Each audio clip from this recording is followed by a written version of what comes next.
So we're on, but we're not, Recording. it records even when other people join. So yes, they are recording. Oh, I see. Double fathom.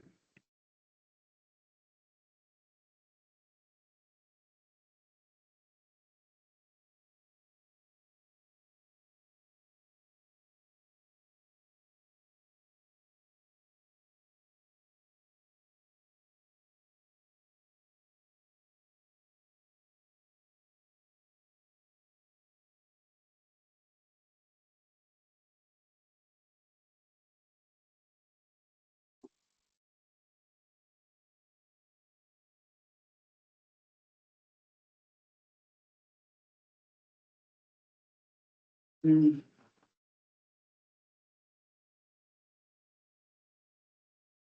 There we go.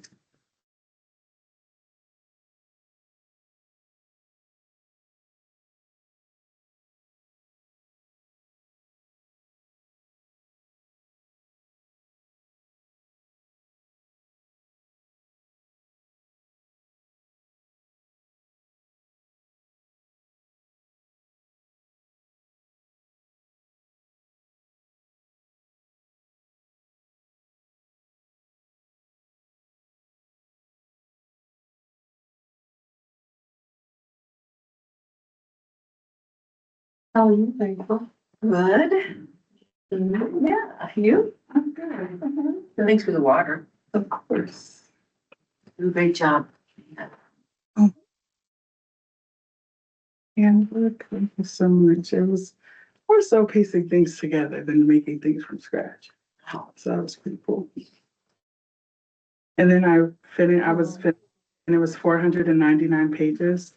And that just could not be, there's a quote at the beginning because that just wasn't gonna work for my brain. Yeah, I didn't do that. Good luck. Okay. Is it in ring? Can you guys hear us? What I was told. Can you hear me? Yes. Yeah.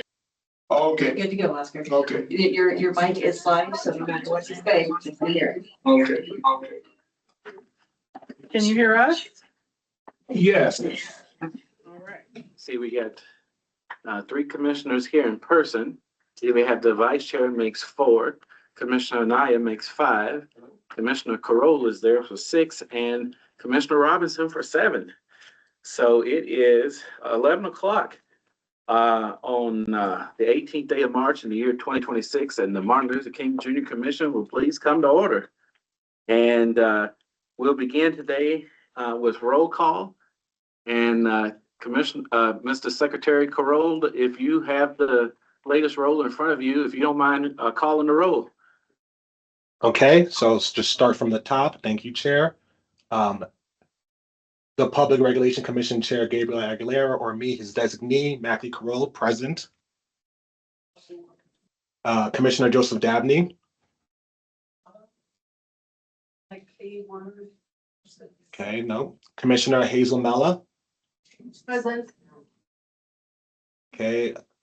State Treasurer Laura Montoya, or her designee, Commissioner Christine Anaya. Ms. Anaya, present. Commissioner Oscar Robinson. present. Okay. Commissioner Raffini. Commissioner Brandy Stone. Okay, our new Commissioner Tatanka Swiftbird.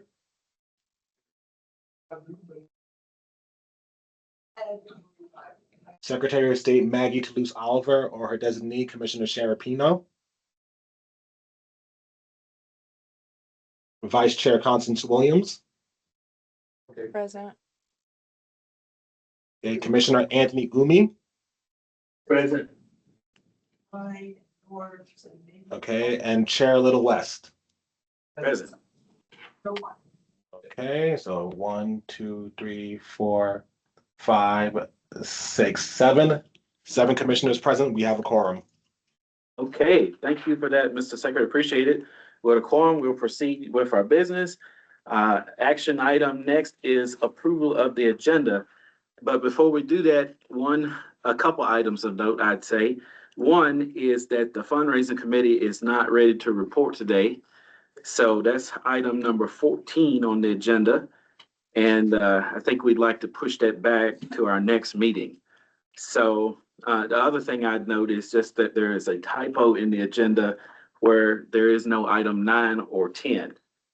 So with just noting those couple things, is there a motion to approve the agenda, with the caveat that we'll move item 14 is numbered on the agenda to our next meeting? So moved. Okay, the motion is from Commissioner Robinson. Is there a second? Second. All right, thank you for that, Dr. Mayor, for the second. And is there any discussion? Did you get it? She did. Well, okay. That's what we've done in the past. Hearing no discussion, Secretary Corolla, call the roll. Okay, so this is about approval of the agenda. So I'll start with myself, Secretary Matthew Carroll. Yes, I approve. Commissioner Joseph Dabney. Commissioner Hazel Mella. Yes. Commissioner Anaya. Yes. Okay, Commissioner Robinson. Yes. Commissioner Raffini. We're talking about approval of the agenda. I think I saw him jump in the chat. Yeah, I abstain. Okay. Abstain. Commissioner Stone. Commissioner Swiftbird. Secretary of State Maggie Toulouse Oliver or her designee, Commissioner Pino. Vice Chair Constance Williams. Approve. Okay, Commissioner Umi Present, yes. and Chair Little West. Yes. Okay, so with 7 yes, 1 abstain, the agenda passes.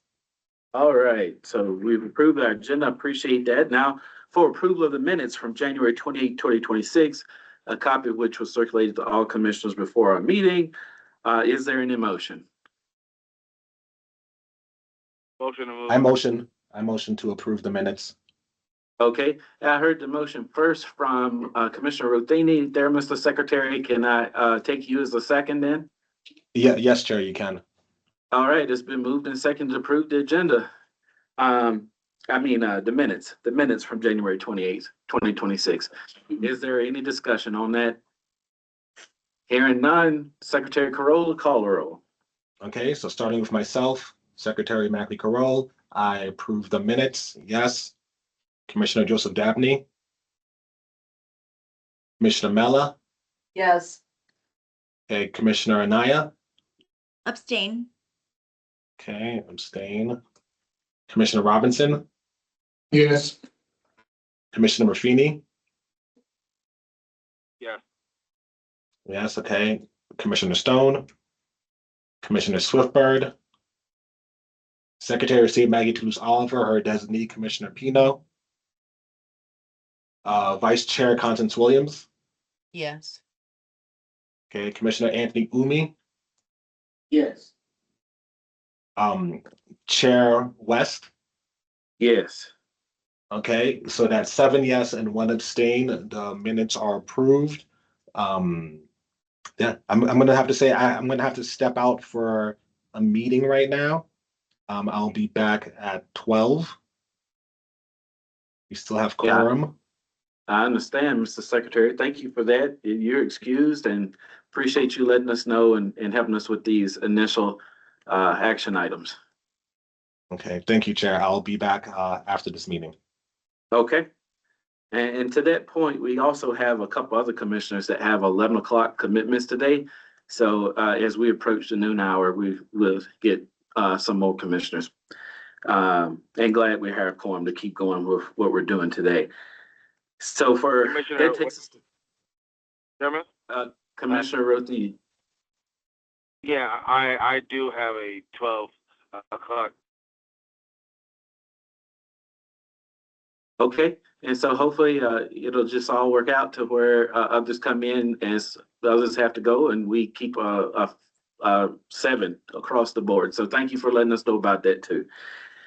So our next item is for public comment. Is there anyone present? I don't see anyone in person that might want to make public comment, but anyone online? All right, hearing none. We move on to our next item, which is the Dr. King Minute.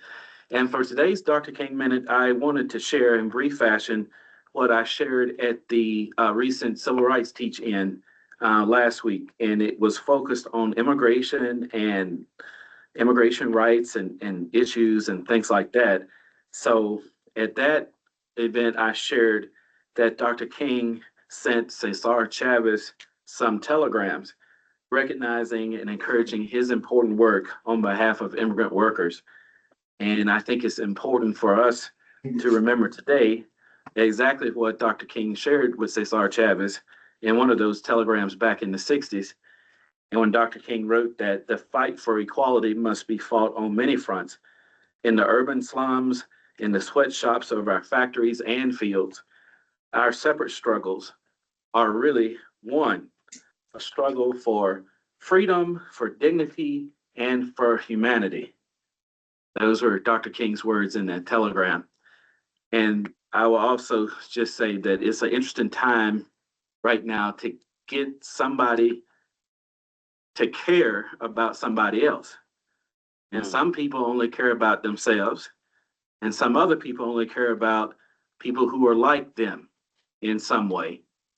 But the teaching of Dr. King is to care about all of humanity and to recognize that we are all humans, and that, as he wrote in the letter from the Birmingham jail, injustice anywhere is a threat to justice everywhere. So that's today's Dr. King Minute. And with that, we turn to the Executive Director's report. Executive Director, good morning to you, and you're recognized for your report. Thank you. Give me 1 second. And of course, my report, 1 second. Sorry. The report was up and it went right back down. Yeah. And while we're waiting for the technology to come back up, welcome. Mhm. Thank you, sir. Yes, sir.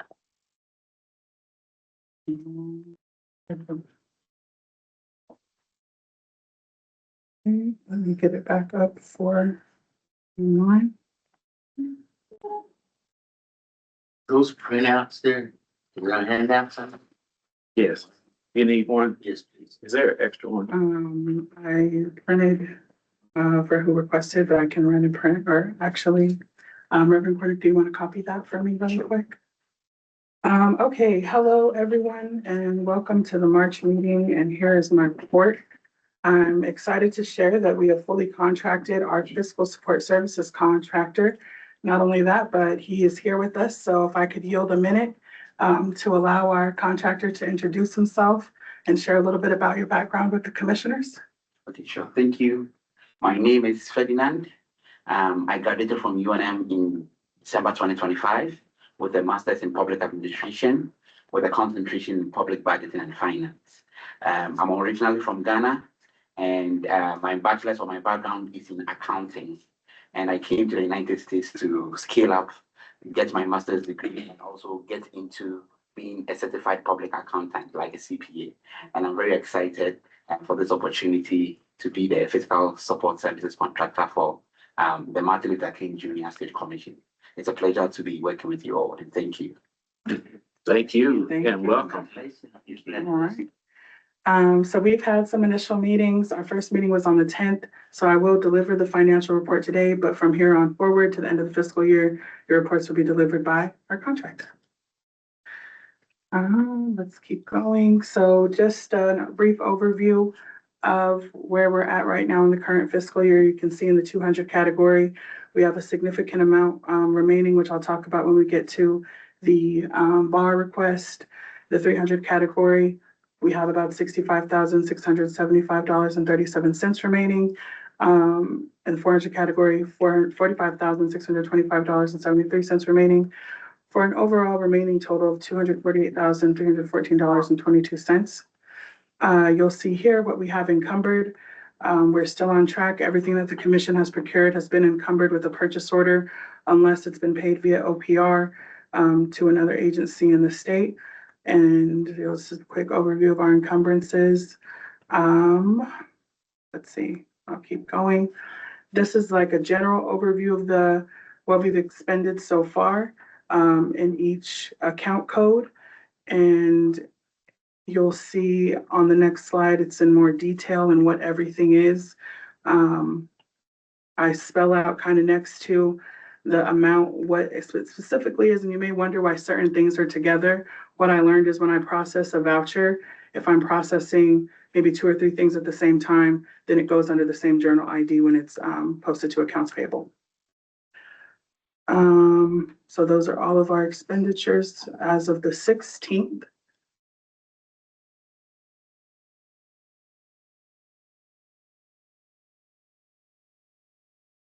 And then for funding proposals, it's on your agenda. You have 2 funding proposals today that need board review. We did get an additional funding proposal after I prepared my report, so that you'll see that reflected in my next report at the next meeting. For the budget adjustment requests, we have a significant vacancy savings in the 200 category. I'm going to recommend that the commission approve a budget adjustment request to remove the full amount of savings from the 200 category to the 400 category. My recommendation is if you all want to approve with maybe some flexibility for me to have a meeting with DFA to ensure that this full amount should be moved over and that I don't need to account for an insurance payment or something like that towards year end. And I'm thinking these funds can be used to expand the capacity of scheduled programming, not necessarily develop new programming. And that's kind of what I outlined in the bar narrative, is that we're not moving these funds. We won't need to move these funds again in the next fiscal year, because we will be expending our funds in the personnel category and still be able to accommodate the programming that we've established.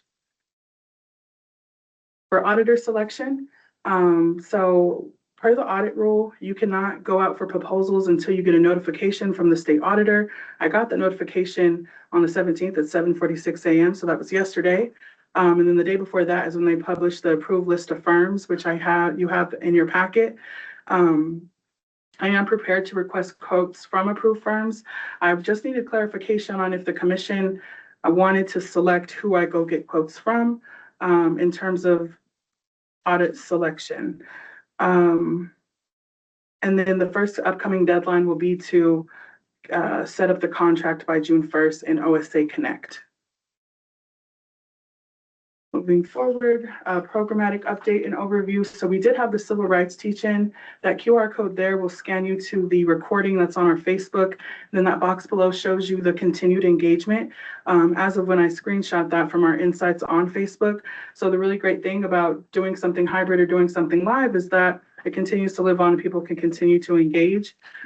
Just a brief overview of the strengths. We had a great panel, great moderator, great questions, great topics. We developed guidelines for panelists to adhere to based on the principles of nonviolence, and they executed that excellently. We had support from the state public library and the state police, so that was also really great. For weaknesses, we did not have a large in-person turnout for attendance, but we had roughly 20 people, maybe 25 there, and then we had a steady count online of people tuning in, so that was really great. The location, the hours of operation, the state public library doesn't stay open past 6, which is kind of what we have to plan for to accommodate people's schedules. Opportunities to engage national scholars as panelists, maybe host the panel completely virtual, circulate the recording, so uploading it to YouTube, and then some threats are weeknight scheduling conflicts, political polarization. So we did, even though our intention is for the panel to be nonpartisan and informative, it does get some of the questions from attendees can create some political polarization. And then again, limited public awareness. So there were competing events that we had. For the update on the Youth Leadership Conference, our location has been finalized. We will be going to Roswell, New Mexico, June 12th through the 14th. I'm going to open the registration and call for proposals on April 1st. We have capacity for 150 students. We want to finalize the theme with the catchy theme with the tagline by the end of this month so that it can go up with all of the registration and proposals. We are looking to have 3 tracks, so STEM, arts and culture, and civic engagement. A partner that we definitely have is the ENMU Roswell, the Roswell MLK Committee. And then we have 2 pending partners that I'll share once they confirm, and they're scheduled to confirm by the end of this week. Location, that shouldn't say tentative, it's already confirmed.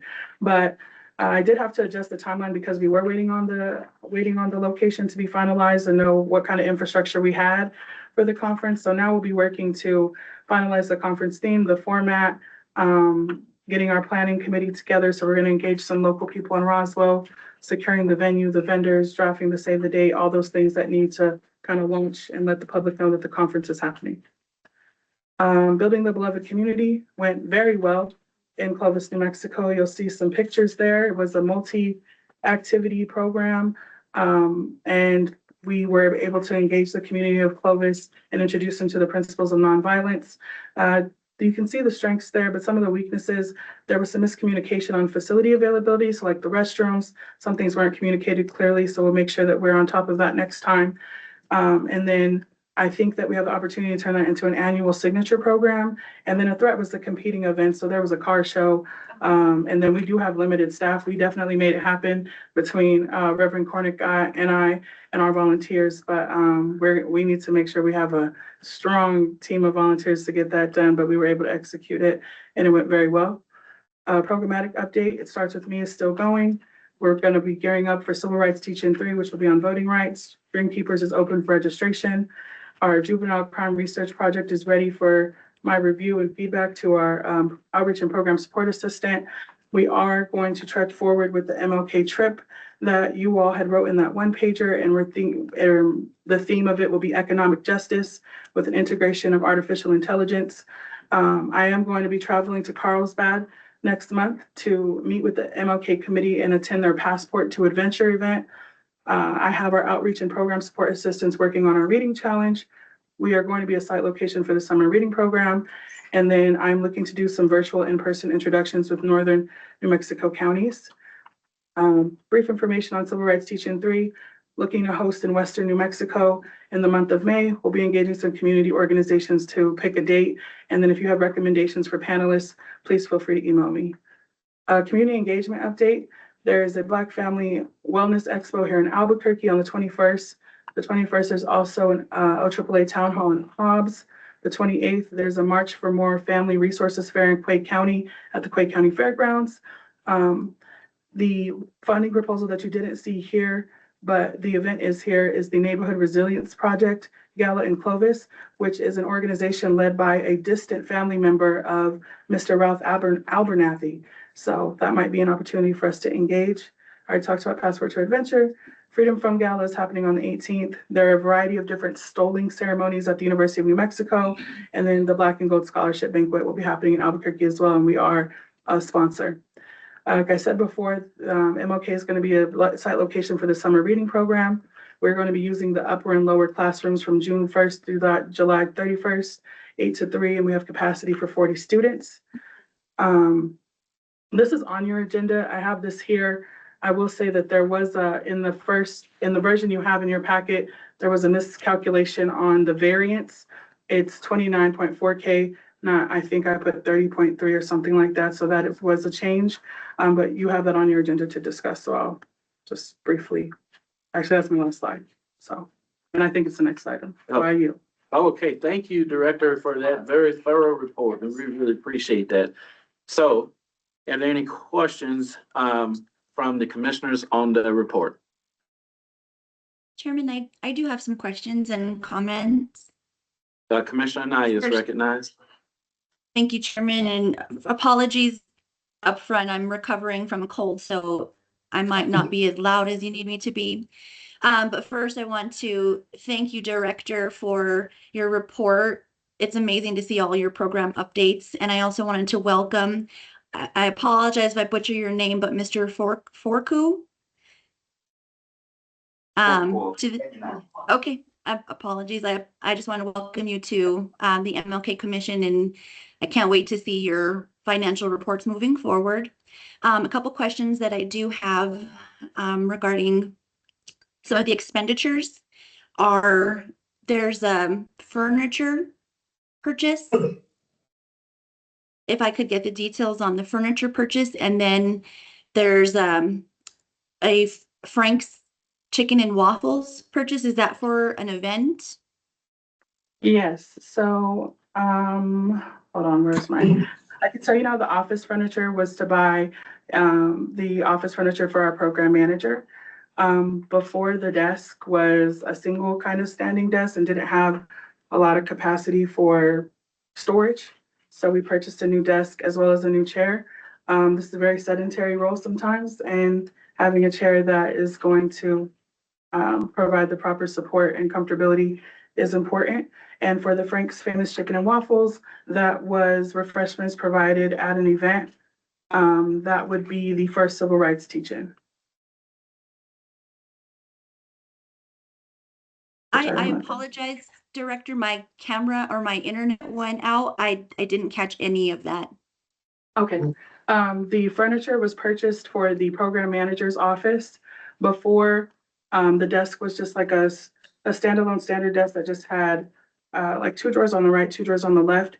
And to provide more storage, we purchased a newer desk with a bookcase for the program manager for storage, as well as being able to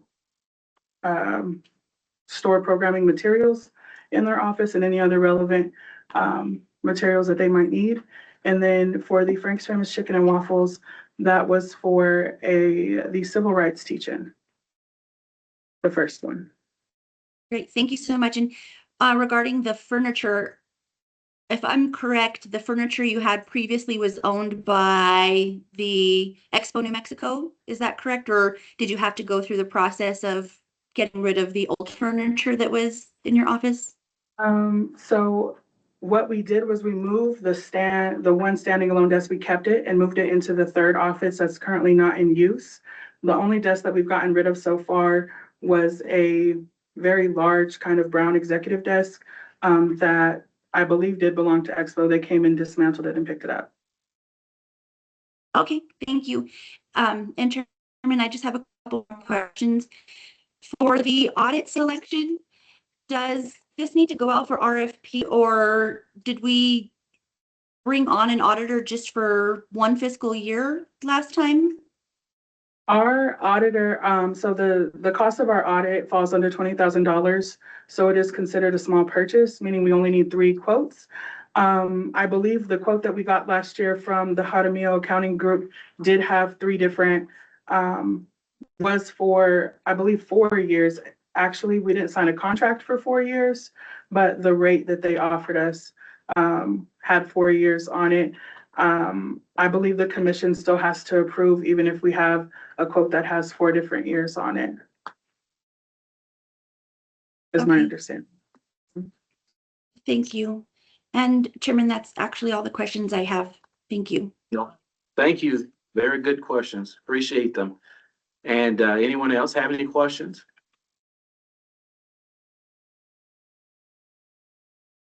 I think I do. On the auditor selection, I agree with you that we should approve it every year. In fact, I think our policies and procedures say so. And so my question is, just one of timing. We meet now, it's March 18th. It just sent you the initial notices. We next meet in, our next scheduled meeting is June 26th. We might meet between now and then, especially if we have to make sure we approve the audit on time, because I think the auditor selection deadline is June 1st, as I recall.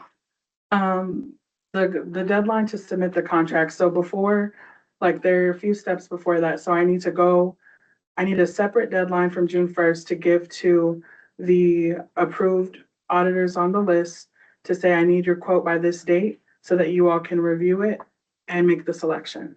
Okay. And so we'll be ready to, just in terms of timing as to when we need to approve a selection of auditor. Mhm. I know we did it last year at a retreat in May. Are we looking at that same schedule again this year? It's a little bit better because y'all approved it that day and I had to submit the contract that day because the deadline was all the same day. Thankfully, they moved it back a little bit. So if you met in May, I would have the quotes ready for you by that May meeting. Okay. All right, and we definitely cannot wait until June 26th, so, Mhm. which will be relevant for, a later discussion. So all that sounds good to me, and with that, I don't think there are any other questions, so thank you again for the report, and we'll move on to our, action items. The next meeting is when? June 26th at 11, let me just make sure I have it noted here. June 26th at 11 o'clock. That's our next regularly scheduled meeting. When we come to the end of our agenda, we'll talk about trying to schedule a retreat so we can meet potentially in May and address auditor selection as among other things. All right. So with that, we're on to our next item. It is review and approval of the proposed operating budget for fiscal year 27. And you have just received in the executive director's report, commissioners, the recommendation of the director on operating budget for fiscal year 27. We're required to submit this by June 1st and May 1st. May 1st. Okay, so it's good. It's timely for us to be doing this today.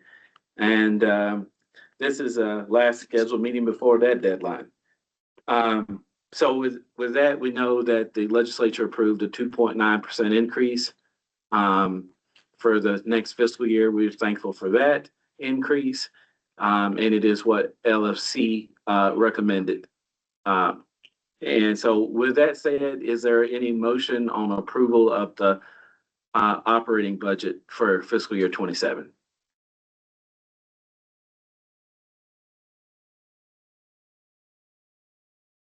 I can take if there's discussion on it, I'll take a motion and a second first, and then we can discuss the motion. Hi, Chair West, it's Constance. I'd make a motion to approve the budget proposal. All right, Vice Chair moves to approve the recommended operating budget for fiscal year 27, excuse me. Is there a second? I do second. And Second. Dr. Meredith seconds. Okay, so thank you, commissioners, for that. Any discussion on the motion to approve? Hearing none, Secretary Corolla, call the roll. He's not here, so I will do it May I? for him. Yes, Director, go ahead. I just want to point to the commissioner's attention that in the 200 category, and you can still approve because we can't move things around in the OPBUD submission, Yeah. but there is going to be a variance, again, like I said before, of that, not the 30, that was a miscalculation of about 29,000 in our 200 category, because of well, there's two things. It's our salary rates and the fact that our program manager does not utilize benefits. So there is a variance there. It will still be there unless something shifts. Okay, well, we can cross those bridges as we approach them. So, okay, so we're calling the roll. I'm gonna be Secretary Pro Tem in the place of our secretary until he returns. With that, PRC Chair or designee, Secretary Carroll is not present. Commissioner Joseph Dabney, not present. Commissioner Dr. Hazel Melia, Yes. right? State Treasurer Laura Montoya or designee Commissioner Christina Naya. Christina Naya, yes. Commissioner Oscar Robinson. Yes. Commissioner Adoni Rothini. Yes, here. Commissioner Brandy Stone. Commissioner Train Swiftbird. Secretary of State Maggie Toulouse Oliver or designee Commissioner Sharon Pino. Vice Chair Constance Williams. Yes. Commissioner Anthony Umi. Yes. And Chair West votes yes. So 2, 3, 4, 5, 6, 7 votes in favor, none opposed, motion carries. Takes us to our next item of business, which is the budget adjustment request. And With this, the director has noted in a report that we're not expected to use all the funds in our budget for personnel, which is the 200 category that was mentioned, and recommends that we request approval to apply those funds to the programming category. Is that right, Director? You can call the 400 category that, yes. Yeah, okay, that's my shorthand for Yes. 400 is the programming category. Funds would be used for programming events and Mhm. things like that. Okay, so with that, is there any motion?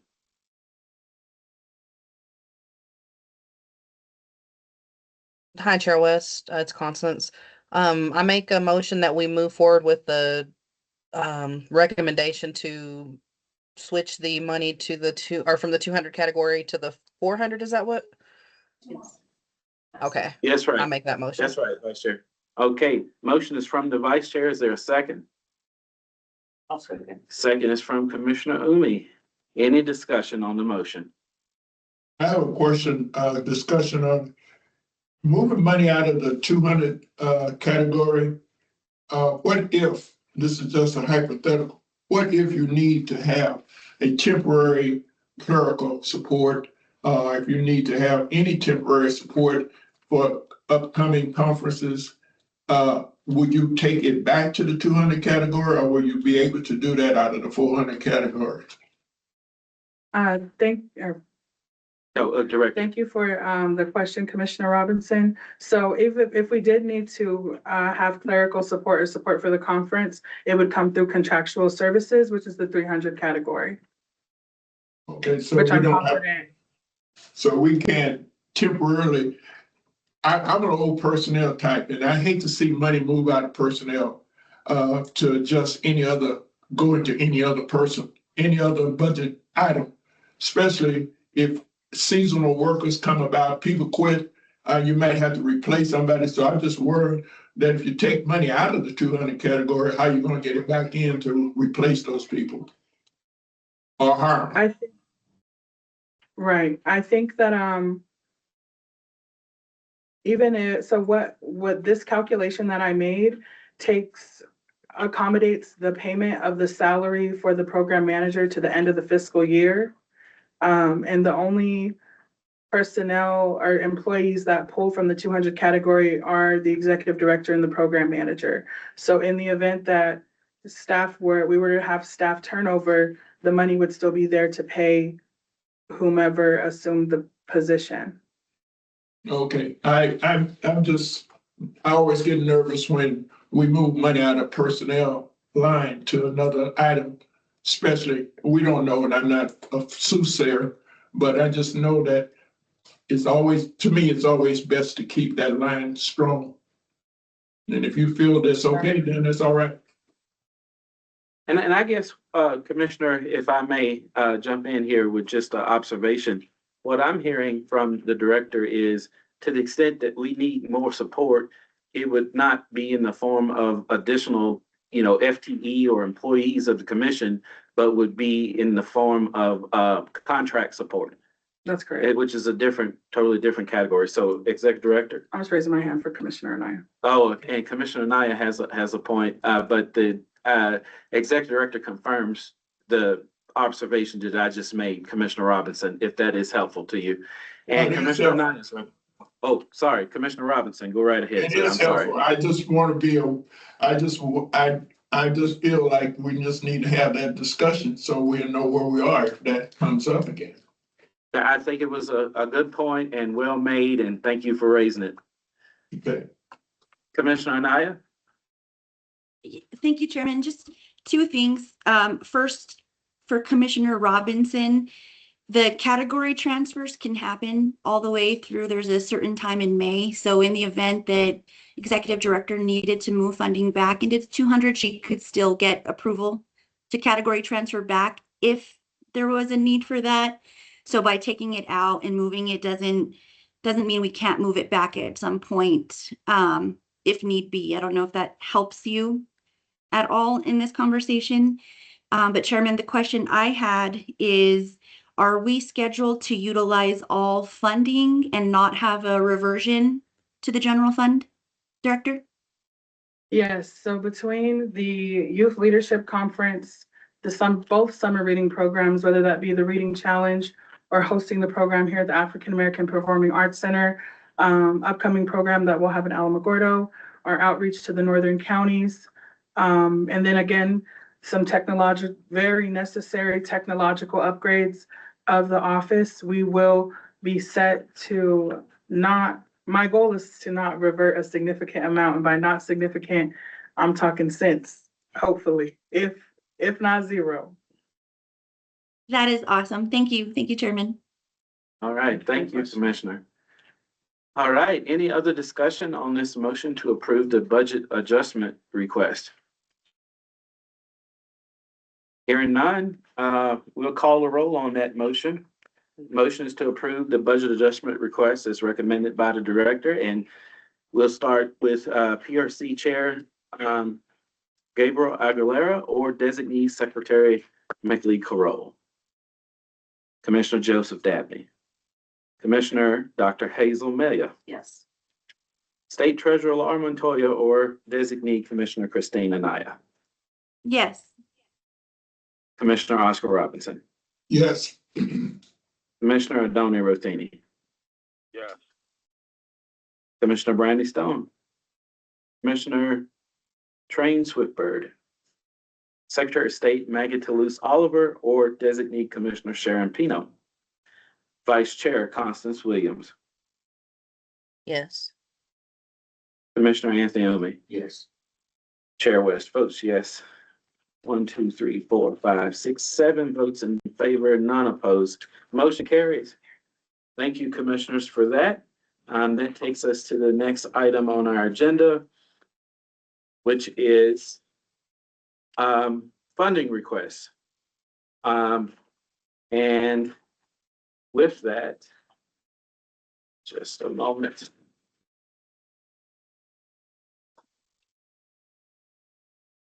All right. With the funding request, we have 2 items where commission staff have recused from consideration of the funding request. And the written disclosures from staff explain their recusals and have been circulated to all commissioners in advance of this meeting. And those disclosures will be attached to today's minutes. But that leaves the matter of review and approval of these 2 proposals to the commissioners as a body to decide. And what we'll do is start first with the proposal from the New Mexico Black Chamber of Commerce. And I'd like to ask if there's anyone from the chamber who would like to make presentation to us in support of the request. Good morning. Thank you, Chairman West. This is Beverly Gaines with the Black Chamber of Commerce, CAO of the Chamber. I am coming in regards to the youth empowerment summits that we are doing here in the city of Albuquerque, and the extension is to take them throughout the state of New Mexico. So we have what we call the Boys Beyond Limits Summit and also the Inner Beauty Summit. The Boys Beyond Limits Summit is a summit for middle school boys, 6th through 8th grade. And so this is our first endeavor doing this in about 4 or 5 years. So this year we had registered 100 young men to participate, and so we were excited about that because it has been a while.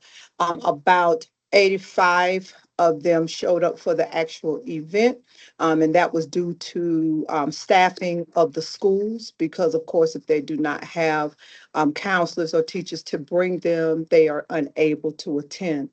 So we talked about, we have 6 classes that we talk about: financial empowerment and financial education, Black Wall Street, also self-identity, leadership. And we also talked about self-worth, confidence and purpose. And so those were some of the classes that we had. We partnered with several entities, majority of the fraternities we partner with, along with the City of Albuquerque Office of Equity and Empowerment, also with the Albuquerque Public School System Office of Equity and Engagement. We also worked with several other entities, the Office of African American Affairs, as well as Schreiber, Attorneys and Associates, and there are several others, the Ministerial Fellowship of Albuquerque and Vicinity. So we did partner with several others. We did receive some grant money so that we were able to present this educational program to our students. So we had one on Friday, March 13th. We will have another one on April 13th, and that will be for the girls, and that is Inner Beauty Summit. And that is very similar to the Boys Summit, where we partner with APS. They bring the kids to us, and then we have them for the day for fun educational learning. We do giveaways. And we also feed them as well. We had about 30 volunteers to participate with us to make this a great event. So we were coming to the MLK Commission, my apologies to MLK Commission, because we were asking for some funding.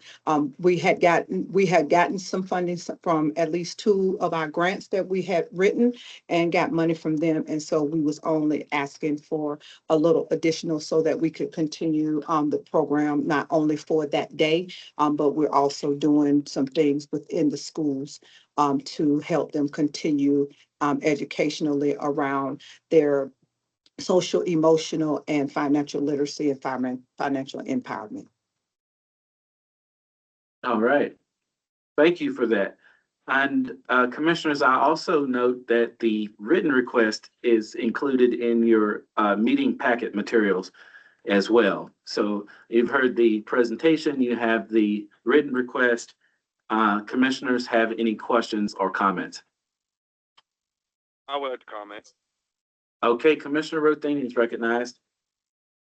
I actually, by accident, rolled into this this thing she's talking about this past weekend, and a sample size of 10 minutes or 15 minutes with some of the kids that benefited from that day, you can see the future impact you have. So it was a wonderful turnout. The quality of what the children told me they were experiencing, and this is regardless of race, because they didn't just have black kids there. They did have some other kids there that weren't black, and they all were together in community, having a sense of belonging. And I would love to see this stretch to the whole state. All right, thank you, Commissioner, for those comments. Any other commissioners have any questions or comments? I do. I love Ms. Gaines. I love the idea of this your event here, the Inner Beauty and Boys Beyond Limits Summits. I ask why only 2,000, and where will the 2,000 go towards? Will it go towards the supplies and program materials, or where do you expect to utilize 2,000? Thank you, Commissioner, for that answer. So we're only asking for 2,000 because majority of the operations of the programming for the summits were have been taken care of through the other grants. And so what we would be using the 2,000 for is for the supplies and some of the educational materials for the summit. Thank you. Thank you. You're welcome. All right, that took care of a question that I had, Doctor, so thank you for asking. And with that, I think I have a question about, the program. One part of it has already occurred and another part is yet to occur. Do I understand that correctly? Yes, sir. Okay, and then with the, I guess my question is about if the 2,000 that is requested here, would that, any part of that go to cover expenses for something that has already occurred? Well, it would probably not, unless we're able to continue to do the process that we were talking about doing in the middle of April for the boys. We did get some comments from some of the counselors asking us to actually come into the schools to continue some of that educational processing. And so I'm waiting to hear back from my facilitators. And if they can do that, then yes, some part of that would be a part of that. Okay, and that leads me to another question, Ms. Gaines, and thank you for that answer. And my question now is for the director and or for council, but is there any issue with funding something that has already occurred? So with our, both the Living the Dream and the sponsor and the sponsorship request, we're procuring our tangible good that we're receiving is the being marketed like on their, or being featured on their marketing materials. So when they ask for a sponsorship or funding proposal through Living the Dream, we have to get something in return. We're not paying for whatever items they might be using from Voice Beyond Limits. We have to, before they can get their payment, we have to be able to show that we were on the flyer, that we were featured on the website, all the things featured in the sponsorship. What people do with the revenue from their sponsorship is at the discretion of their organization. So bottom line is, there's not an issue with, funding something that for a program that has already occurred? When I submit the white paper to DFA, it would be for the sponsorship. It wouldn't have to do with specifically what they're going to purchase with their revenue from the sponsorship. So Okay, so we're good there. the error would occur if we were already, like, if our logo was already on the flyer for this event and now we're trying to pay out the sponsorship. And that's not the situation That's that not we the have. situation. We're not featured. Okay, all right. No. Okay, then. So then it sounds, Chairman West, if I Ms. can. Gaines, sure. Yes, if I could. I just wanted to also say that Director Danielle and Program Manager Pastor Cornick have both been instrumental in participating and being on the committee for both of those. And so we have been collaborating that way as well, along with some of the other committee organizations within the city. And so very thankful to have both of them be a part of this Youth Empowerment Summits. Thank you for noting that. And in fact, that is one of the main reasons I think why we're addressing this as commissioners, is because of their involvement there with the planning. And so thank you for sharing that. Well, commissioners, all that said, I think we have, a request for $2,000. Is there any motion related to this request and specifically the $2,000? Mr. Chairman, I move that we approve. Okay, the Second. motion and is moved and seconded, first by Commissioner Robinson and second by Vice Chair, that we approve the $2,000 Living the Dream programmatic event request by the New Mexico Black Chamber of Commerce. Is there any discussion on the motion? Hearing none, we'll call the roll.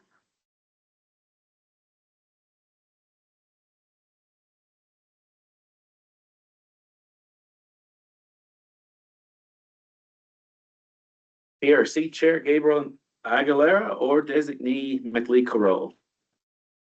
Commissioner Joseph Dabney. Commissioner Dr. Hazel Melia. Yes. State Treasurer Laura Montoya or designee Commissioner Christina Naya. Yes. Commissioner Oscar Robinson. Yes. Commissioner Adoni Rothini.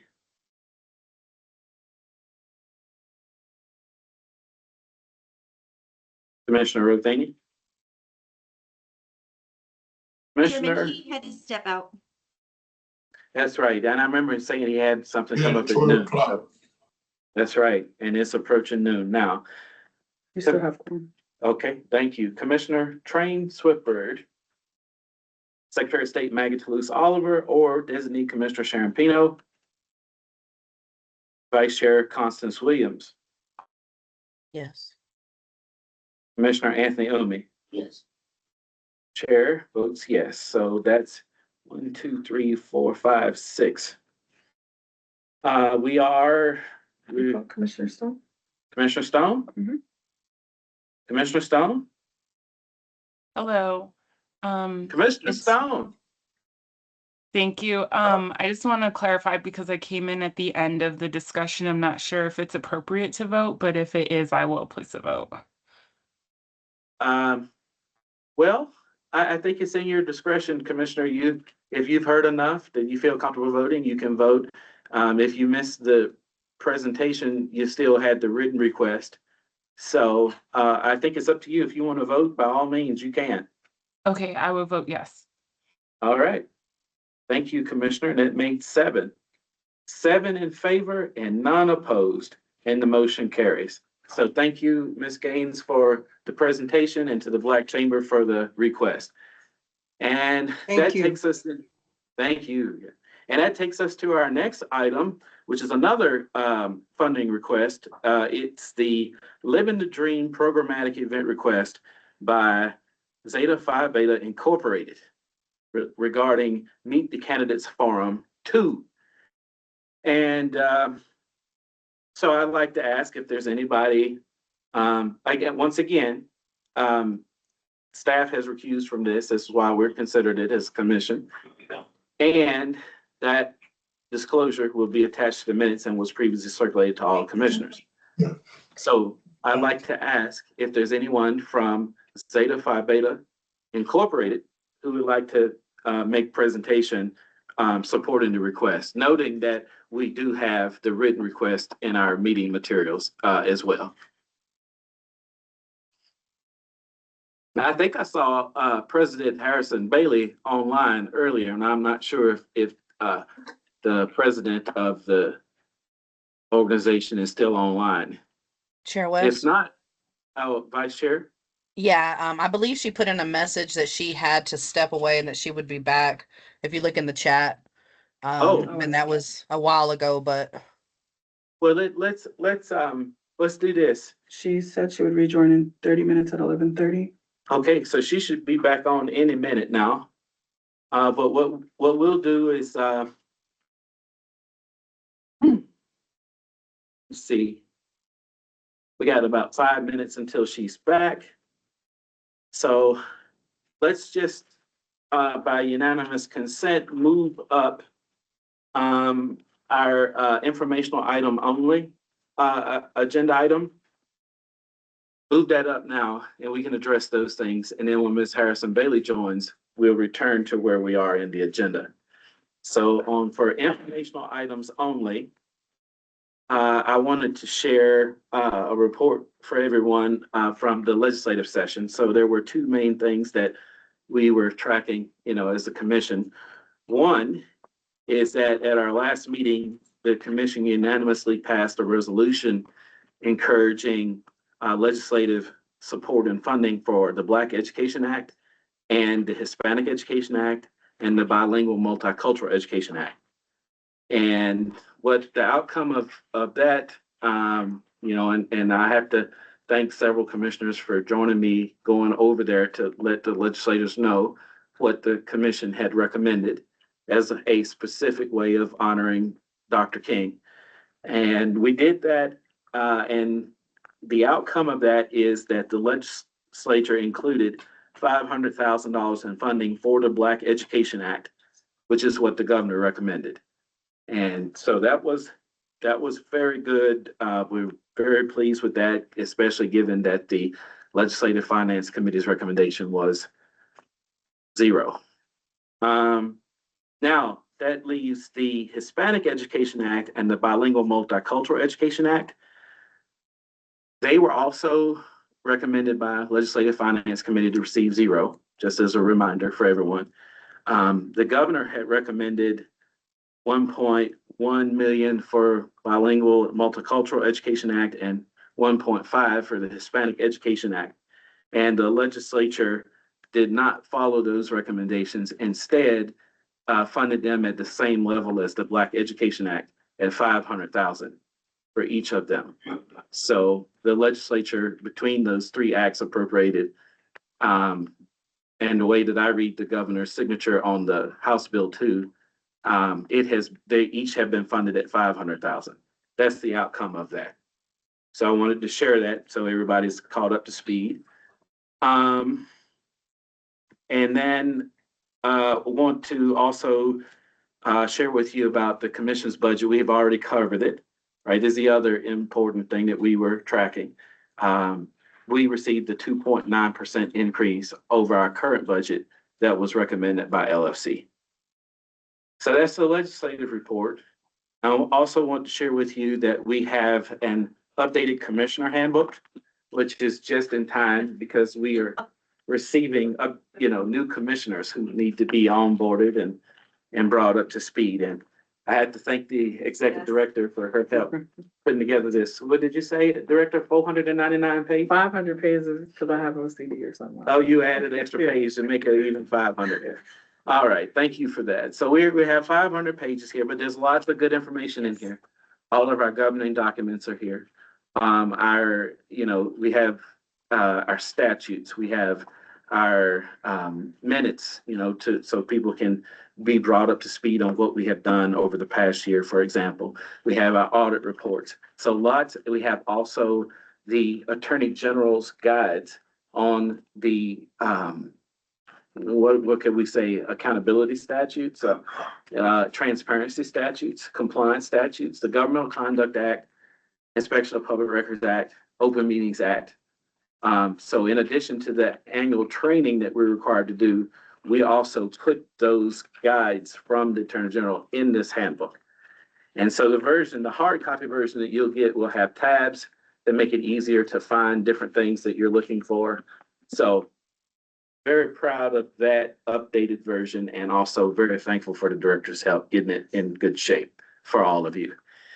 And then I also want to discuss our next meetings. So we kind of touched on this already. We are next scheduled to meet June 26th. As we've discussed, we have some operational business that we're going to need to address before that. So we could meet in April or May.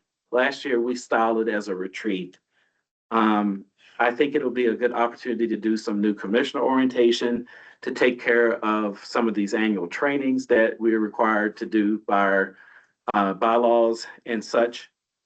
So we need to meet before June 1st. So we have a special meeting coming up, and the question would be if of the commissioners who are present, if there are preferences about when and when not to do it. May, I think, would be a good window to look for. I know that Are you Commissioner asking Dabney. for our input? Yes, Commissioner, absolutely. Well, I'm a trackster, and that's state track meeting the 15th and 16th of May. So could we do it during that time? May 15 and 16th. Let's take a Yes. look. All right. That's a Friday, Saturday, I think. Yeah, and Commissioner Dabney communicated to me that Fridays generally work better for him, so he would like a Friday meeting. In general terms, I know that. May 15th? Yes, I recommend May 15th. Okay. Anybody having objections to May 15th? Let me just check another couple of my calendars here.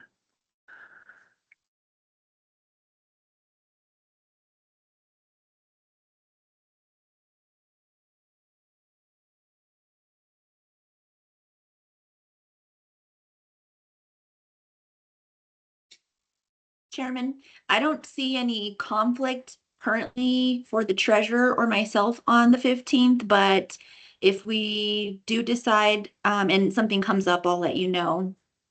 That sounds good. I'm not hearing any objections to May 15. I'm hearing several positive indications for May 15. So it's looking like Friday, May 15 may be the date, subject to any other input that I get. But, that's looking like the preferred possibility on a date so far. That much we can say. The only This other is, information. Chairman, Yes, Commissioner Dr. Stone. I will likely be unavailable as that's commencement week for the university, but perhaps I can step in and Oh, out. shoot, what happened? Okay, well, I understand, Commissioner, and, there's possible there might be another date. Is there another window in May that works better for you that's not commencement week, maybe before or after commencement, which will look better for you? I think it'd be helpful to know will this meeting have a virtual component and or will it be, where will it be located? And that would actually help me to. Okay, it would definitely have a virtual component. I think we've got a good procedure for having our meetings that allows people to attend virtually if they can't be here in person. So I would definitely say yes to virtual.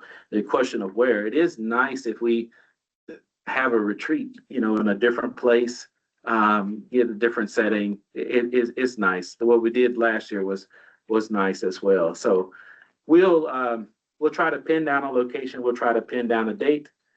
The only other thing I had for, unless anybody else has input on the retreat, my last item for informational items only is just to note that the agenda has a mistake on it where it says that the deadline for submitting for reimbursements is in February for this meeting. That can't be true. Otherwise, you have no chance to get any reimbursement. If you would like to be reimbursed, I understand the correct deadline is for this meeting is April 7th, 2026. Is that right, Director? That's right. All right, so make note of the error in your agenda, but also of the correct reimbursement date deadline. And with that, I am done with my informational items in perfect timing because I see that President Harrison Bailey has joined the meeting. And so, Madam President, we were ready to receive a presentation if you would like to make one in support of the funding request. We're back now on item 14B of the agenda. Thank you so much, Chair Little. I'm so sorry for my voice. I am allergic to pollen, and we all know it's very much pollen season. I made the request for a meeting the candidates to sort of as a continuation. Back in the fall, Zeta Phi Beta Sorority Incorporated hosted a meet the candidates forum for the mayoral candidates, and we had overwhelming support from the community, including the D9, NAACP, and various community organizations that we like to partner with on things that impact our community. And this time we're hoping to host one not only for local candidates, but for the state candidates.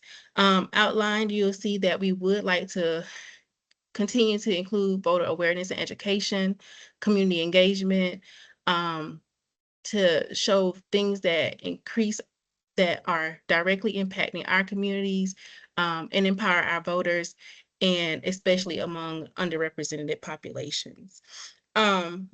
Doing continual programming like this also speaks to long-term voter participation, because we also see that people will vote one time, and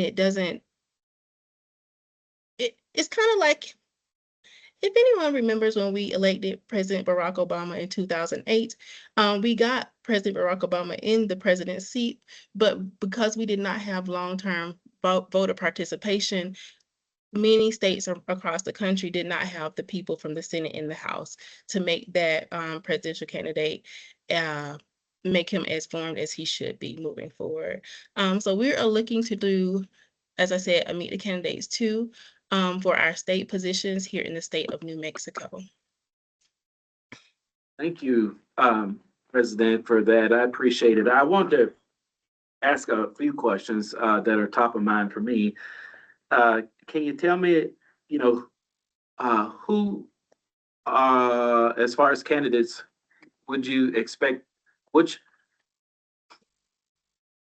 which positions and which candidates you're expecting to be involved? Okay, so we sent out a form to all state candidates, from Democratic as well as Republican Party, those are independent too. And we have since switched it to April the 6th.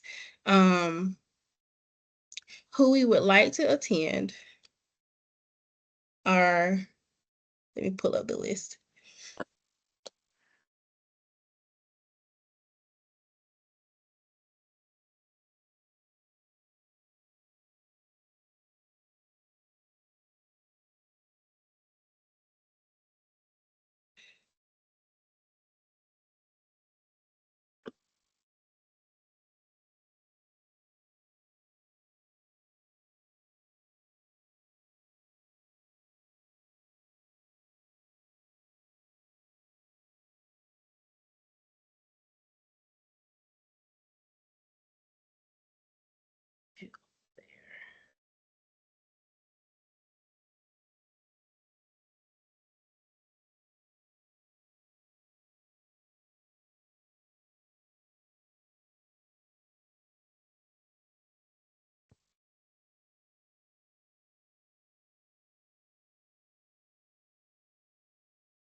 Yeah, Commissioner Rotini on back in. Okay.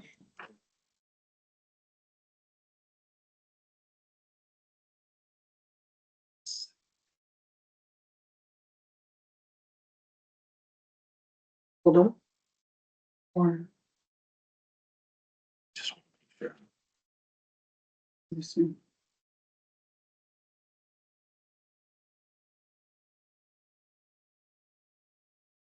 What else is that? Let's go, if you don't mind, scroll back up just a little bit.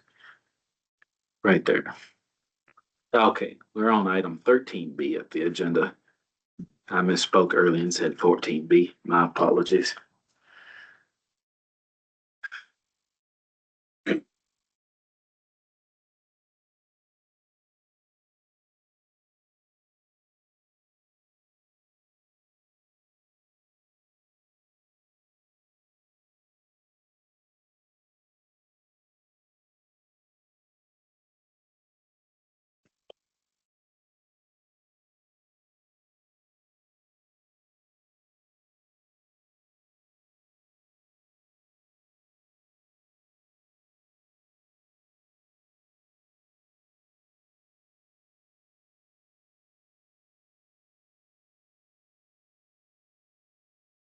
Chairman? Uh, just, um, President Bailey, I'm going to recognize Commissioner Rotini while you're looking for your information, if you don't mind. That's fine, thank you. Okay, Commissioner Rotini. Very, very sorry about the jumping in and jumping out. A lot of things going on with repairs in my house and things are a little crazy. So I am apologies for being a disturbance or a distraction if I am. But the next couple times I'll just be muting my phone, and I think I'm at a place where I can just jump in if I need to listen. But it's just I still Yeah. got focus on this thing. Okay, thank you, Commissioner. There's no need to apologize. We appreciate the fact that you're able to be here and join with us, even though you have so many other things going, including repairs and things like that. So thank you for being here as much as you are able to. It is so much appreciated. And it was exactly as I hoped it would be, knowing that you would go out at noon. Commissioner Stone came in at noon, and we never lack for a quorum. And I have to thank all the commissioners for the fact that in the entire time that I've been chair of the commission, we have never lacked for a quorum. I really appreciate all of you for all of that. So thank you. And so with that, we'll go back to President Harrison Bailey. Thank you. We've sent invitations out to all state candidates, and we have confirmed candidates for the governor, lieutenant governor, and the land commissioner.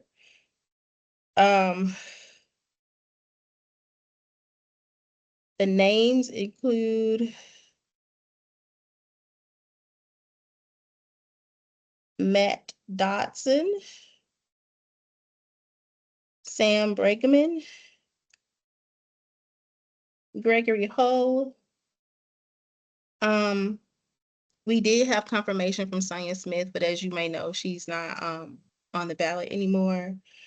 John Masteas, Matthew McQueen, and Jonas Moya.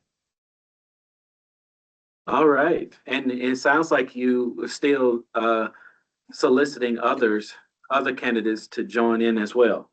Yes, we are.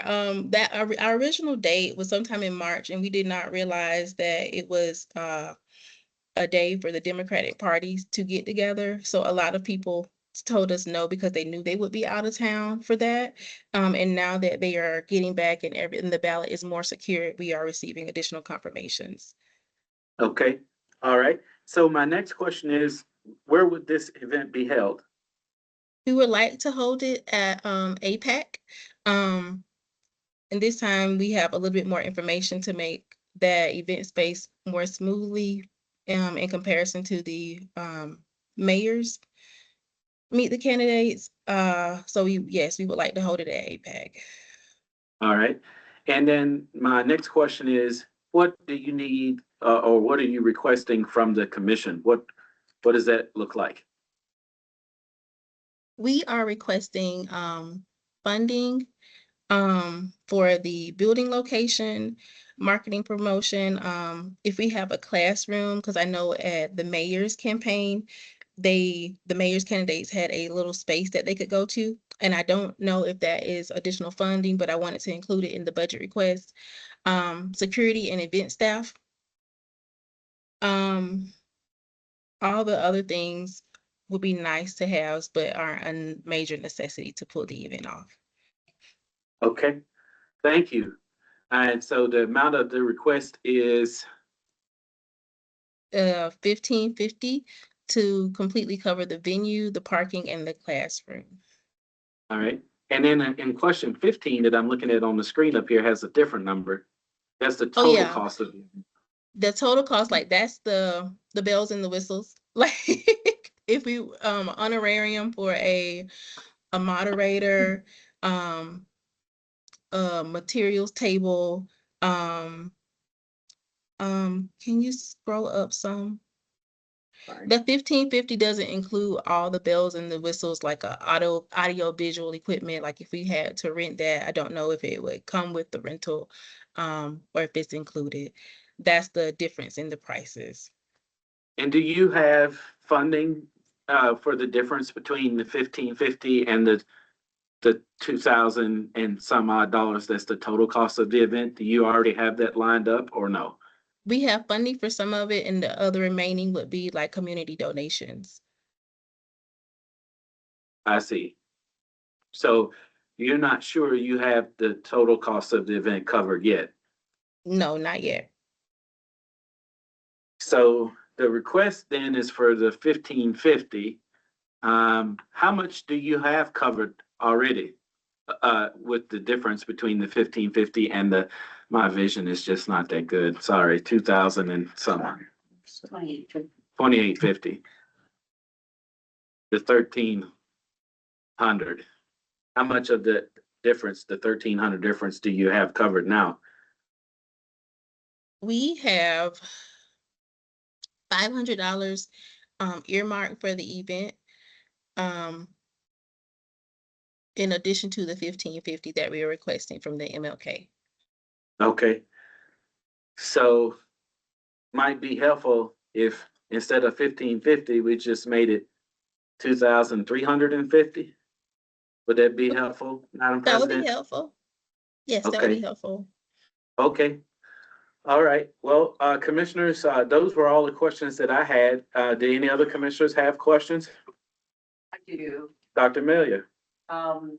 So Miss Harrison, is it Miss Harrison Bailey? Thank you so much for presenting this and asking for funding for this, very important event. Several questions I do have is how many participants or attendees attended the first the first event on this? 150 to 200. It was That's- quite a lot of people to great. attend. Yeah, no, that's great.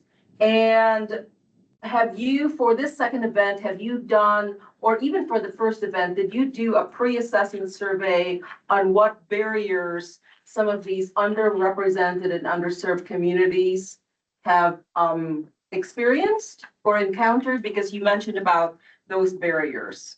So the survey asked, were they a registered voter? And Yes. what was the biggest issues that they encountered as being a resident here in the city of Albuquerque? Our biggest indicator was housing. Housing affordability was one of the big indicators. And I want to say the other one might have been transportation. But I can definitely pull that survey back up so that we are aware. Sure. No, that's very helpful. And is it going to be face-to-face also? And you said it's going to be at this venue, so it's going to be a face-to-face event, correct? No Correct. virtual? Okay. So last time we worked with Legal Women Voters, I do not know if we don't anticipate working with them again. But they mentioned at that point that it can be extremely cumbersome to try to do like a hybrid approach to an event such as this, especially as you get more attendees. Right. No, that makes a lot of difference. And how are you going to recruit those underrepresented population to come to this very important event, especially with our political climate going on right now? Well, in anything that we do that impacts the community as much as voter turnout does, we'll be using boots to ground, and Okay. getting those in our community to go out and help spread the word and to attend the event. No, thank you so much. That answered all my questions. Thank you. Thank you. You're welcome. All right, commissioners, any other questions or comments on this funding request? Any discuss? Mr. Chairman, I have a statement I need to make. Commissioner Robinson is recognized. I have to make a Rhode Island constitutional type of statement here. We are underrepresented throughout the state. This is an event that's going to benefit those folks who live in Albuquerque, area of Bernalillo County. So because of that, I would be opposed, not against the idea, but because I don't see this being statewide program, and so I would have to vote against this. Okay, thank you for that, note, Commissioner, and it raises a question that I like to ask about all the programming that we do, is what are we doing to make it accessible outside of Albuquerque? And so I could ask President Bailey if she, has any thoughts about what, if anything, is being planned to enhance the accessibility of this program to anyone who's outside of Albuquerque. Outside of making it virtual, the only thing that I can hope is we can stream it like a webinar. And also, if we can tap into the free channel that's offered on most of county government channels to help get it streamed across the state. All right. And you had already, sounds like, had plans to make it virtual. I like the idea of it being virtual, but some of the people we worked with in the past were kind of like me, but we are not in discussion with them for this event. I see. And I would just say it is my preference, as precisely for the reason that Commissioner Robinson indicated, that all of the commission's events are made virtual and accessible, because we live in a large state, and it can be difficult for people to, travel to be at places in person. So, and we know the price of gas is going up, not down. Every day. And every day, every day. So with that being said, if you can, commit to doing what you can to make it virtual, accessible, that for me takes care of the statewide programming concern. So I still can support it. So that's my thinking. Director, did you have something you wanted to share on this? Just a point of clarification that if we needed to use our owl as we did at the teach-in. Yeah, that's right. We can, because this would be a partnership with Zeta Phi Beta Incorporated. And so this device that we have here was a great investment that the commission made to make its commission meetings more transparent and accessible to the public. And we did use it at our teach-in last week for the same purpose. Why not? You know, it has a lot of great capabilities. It tracks, you know, with the camera, tracks people, has decent audio. And so if we approve this partnership and this funding request, I think it can include making the owl available to you, and the director knows how to use it to, and so I think she could help. So all that said, any other questions, comments on this funding request? I'm hearing none, so I would take a motion on this. Is there a motion, for example, to approve this funding request? Commissioner Melia moves to approve the funding request. Is there a second? Second. And Commissioner Umi seconds. Any discussion on the motion? With the caveat, though, to make it more inclusive statewide. All right, and with the, it's basically motion to approve it with the expectation that effort will be made to make it accessible and inclusive statewide.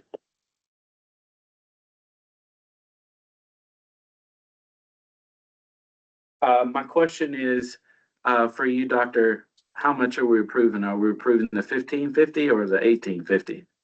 Oh, I would go for the higher. 1850, $1,850. And let's just ask the director that, you know, on the budget, can we afford to increase it beyond the 1350 that was requested, the 1550 that was requested up to the, wait, it's the 1550 is what was requested. Right. And then It's 2850 was the. 2850 is the total cost of the event. They have 500. So 2350 would be the amount, the higher amount, if we wanted to fund them at that higher amount. So motion to approve with an increase of 2350 and to make it more accessible and inclusive statewide. All right. And Commissioner Umi, you, that's your second. Okay, very good. And then we just need to ask the director, with that $500 difference, our budget will bear it? Yes, we actually just disencumbered a PO for a previous request that was at $500. Okay, so we're good to go on that. Any other discussion, questions, comments on the motion? Hearing none. We'll call a roll, PRC Chair Gabriel Aguilera or Designee Secretary Carroll. Okay, so yes, I'll call the roll, starting with me.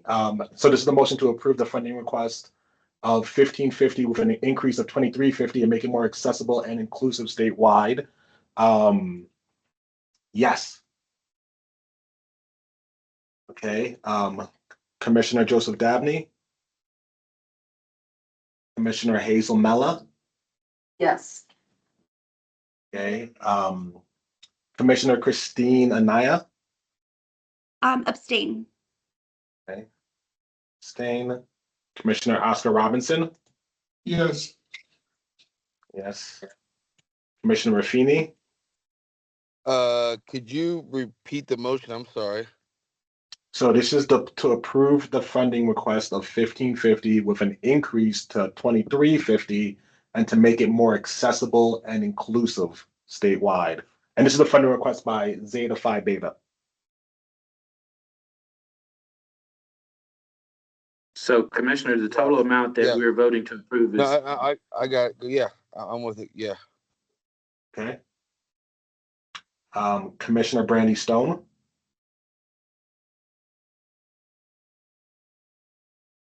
Abstain. okay. Abstain. Commissioner Swiftbird. Secretary of State Maggie Toulouse Oliver or her designee, Commissioner Sharon Pino. Vice Chair Constance Williams. Yes. Yes. Commissioner Anthony Umi. Yes. Yes. Chair Little V. West. yes. Okay, 1, 2, 3, 4, 5, 6, 7. So 7 yes and 2 abstentions. The motion to approve the funding passes. All right. Thank you for that, Mr. Secretary. Thank you, Ms. Harrison Bailey. And so we're done with that item on the agenda, and we can move on to the next one. So when we approved our agenda today, we did it rolling over the fundraising committee report because the committee is not quite yet ready to make that presentation. So we'll move beyond that one to the next item on our agenda. And this one is about the City of Albuquerque African American Advisory Board ordinance. So commissioners, our agenda item here is to discuss a recently enacted ordinance of the City of Albuquerque establishing an African American Advisory Board. And a copy of the ordinance was circulated in your meeting packet, and I see it's on the screen now.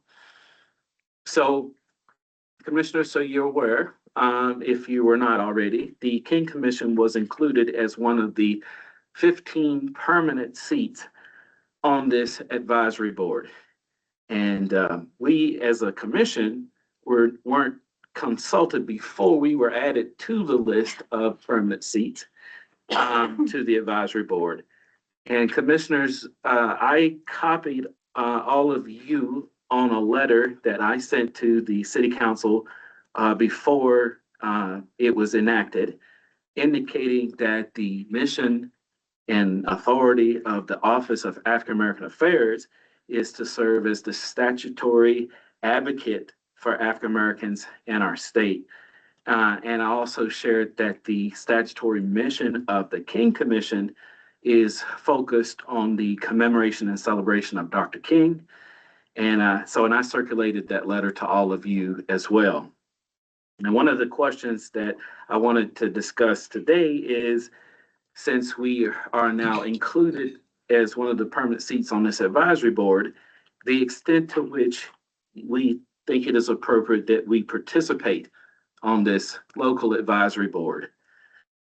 I will tell you that as chair, my thought is that the commission should defer to the statutory advocate for African Americans to provide feedback to the board on the several policy issues that the board will be discussing. For example, health, housing, education.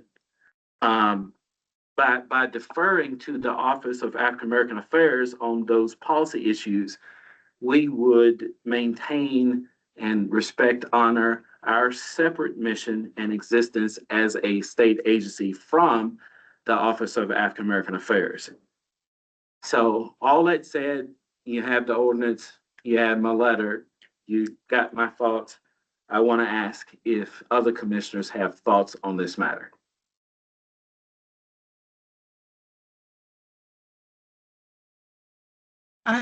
Chair, this is Commissioner Stone. Yeah, Dr. Stone is recognized. I'm a little bit confused. Is it that you're saying, in layman's terms, you don't believe this is our territory, essentially? Right. So, every state agency is created for a purpose, and its statutes are, delineate the purpose of the different agencies. So the Department of Health, is dealing with health issues, for example. Department of Transportation, they deal with the roads and transportation related issues. Just, some throwing out some examples here. The Office of African American Affairs I use in shorthand here when I say that they're to be the it is one part. It is a specific quote that says that they are to otherwise advocate for African Americans in the state. But it also has a lot other statutory authority that outlines, and I quoted this in my letter, all of the different things that Office of African American Affairs is to be doing to advocate for African Americans in the state. We, as a commission, when we were created, our purpose was stated to focus on the commemoration and celebration of Dr. King. And so what I'm saying is there is a specific state agency that has received very broad authority to advocate for African Americans that is on point for this advisory board. They are funded at 3 times as much as we are. They have, I know, at least 3 times more staff than we do. They have specific policy staff. We don't.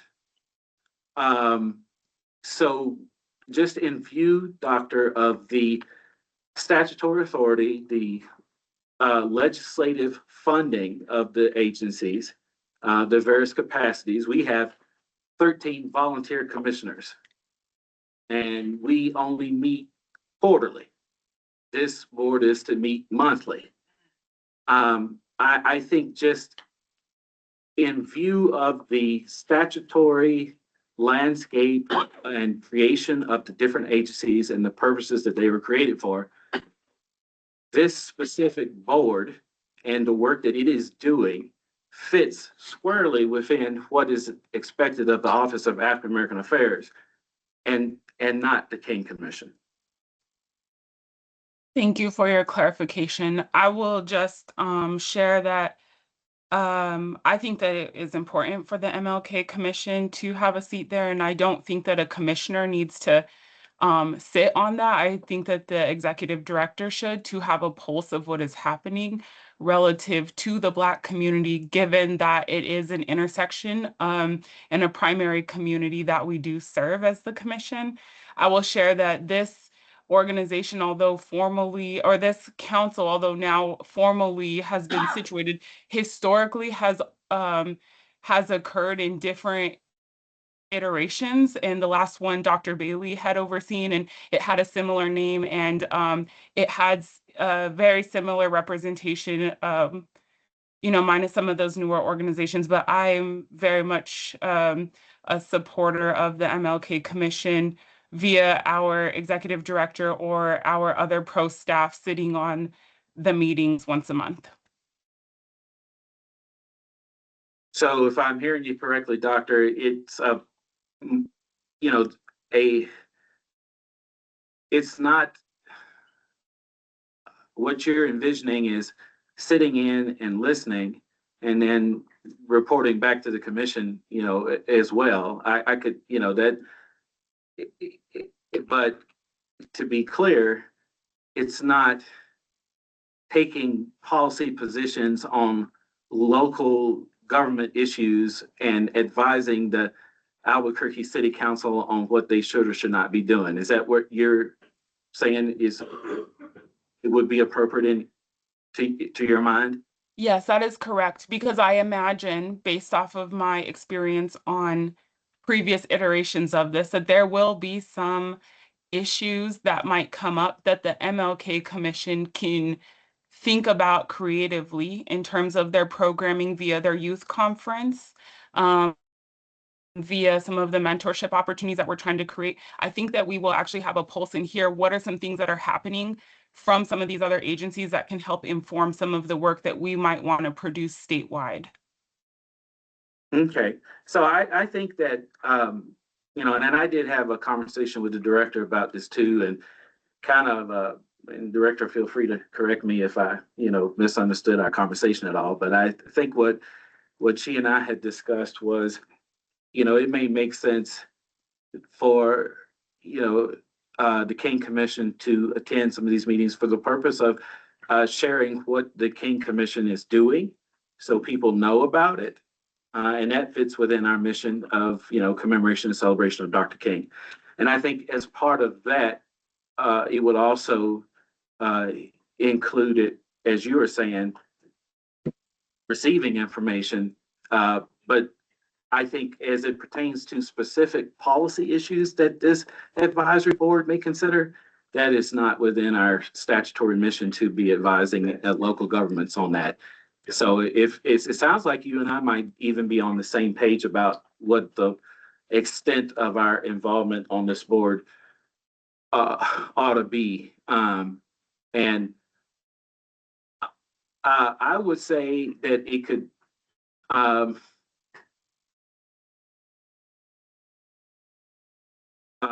definitely say that it can be the director who can do it. I would be open to, commissioner doing it as well, if there is a commissioner who would want to do it. So we do have some commissioners who are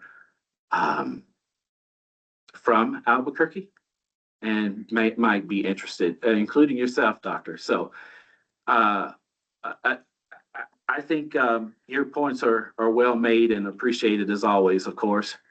Did you have anything else that you wanted to share on this point?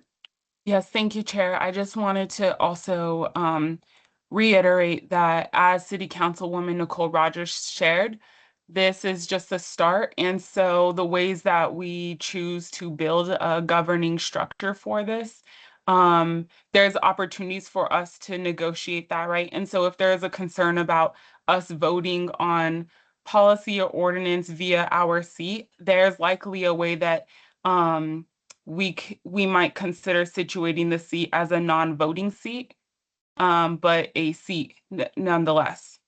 And so I think that there's opportunities for us to get creative. Yeah, I think you're right.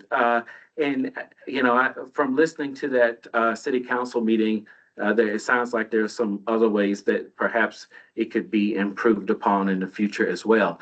But what I will say is that to the extent that we do designate someone to, sit in on these meetings, that our proceedings indicate that our expectation is that it is not going to be, we're not going to weigh in on policy issues.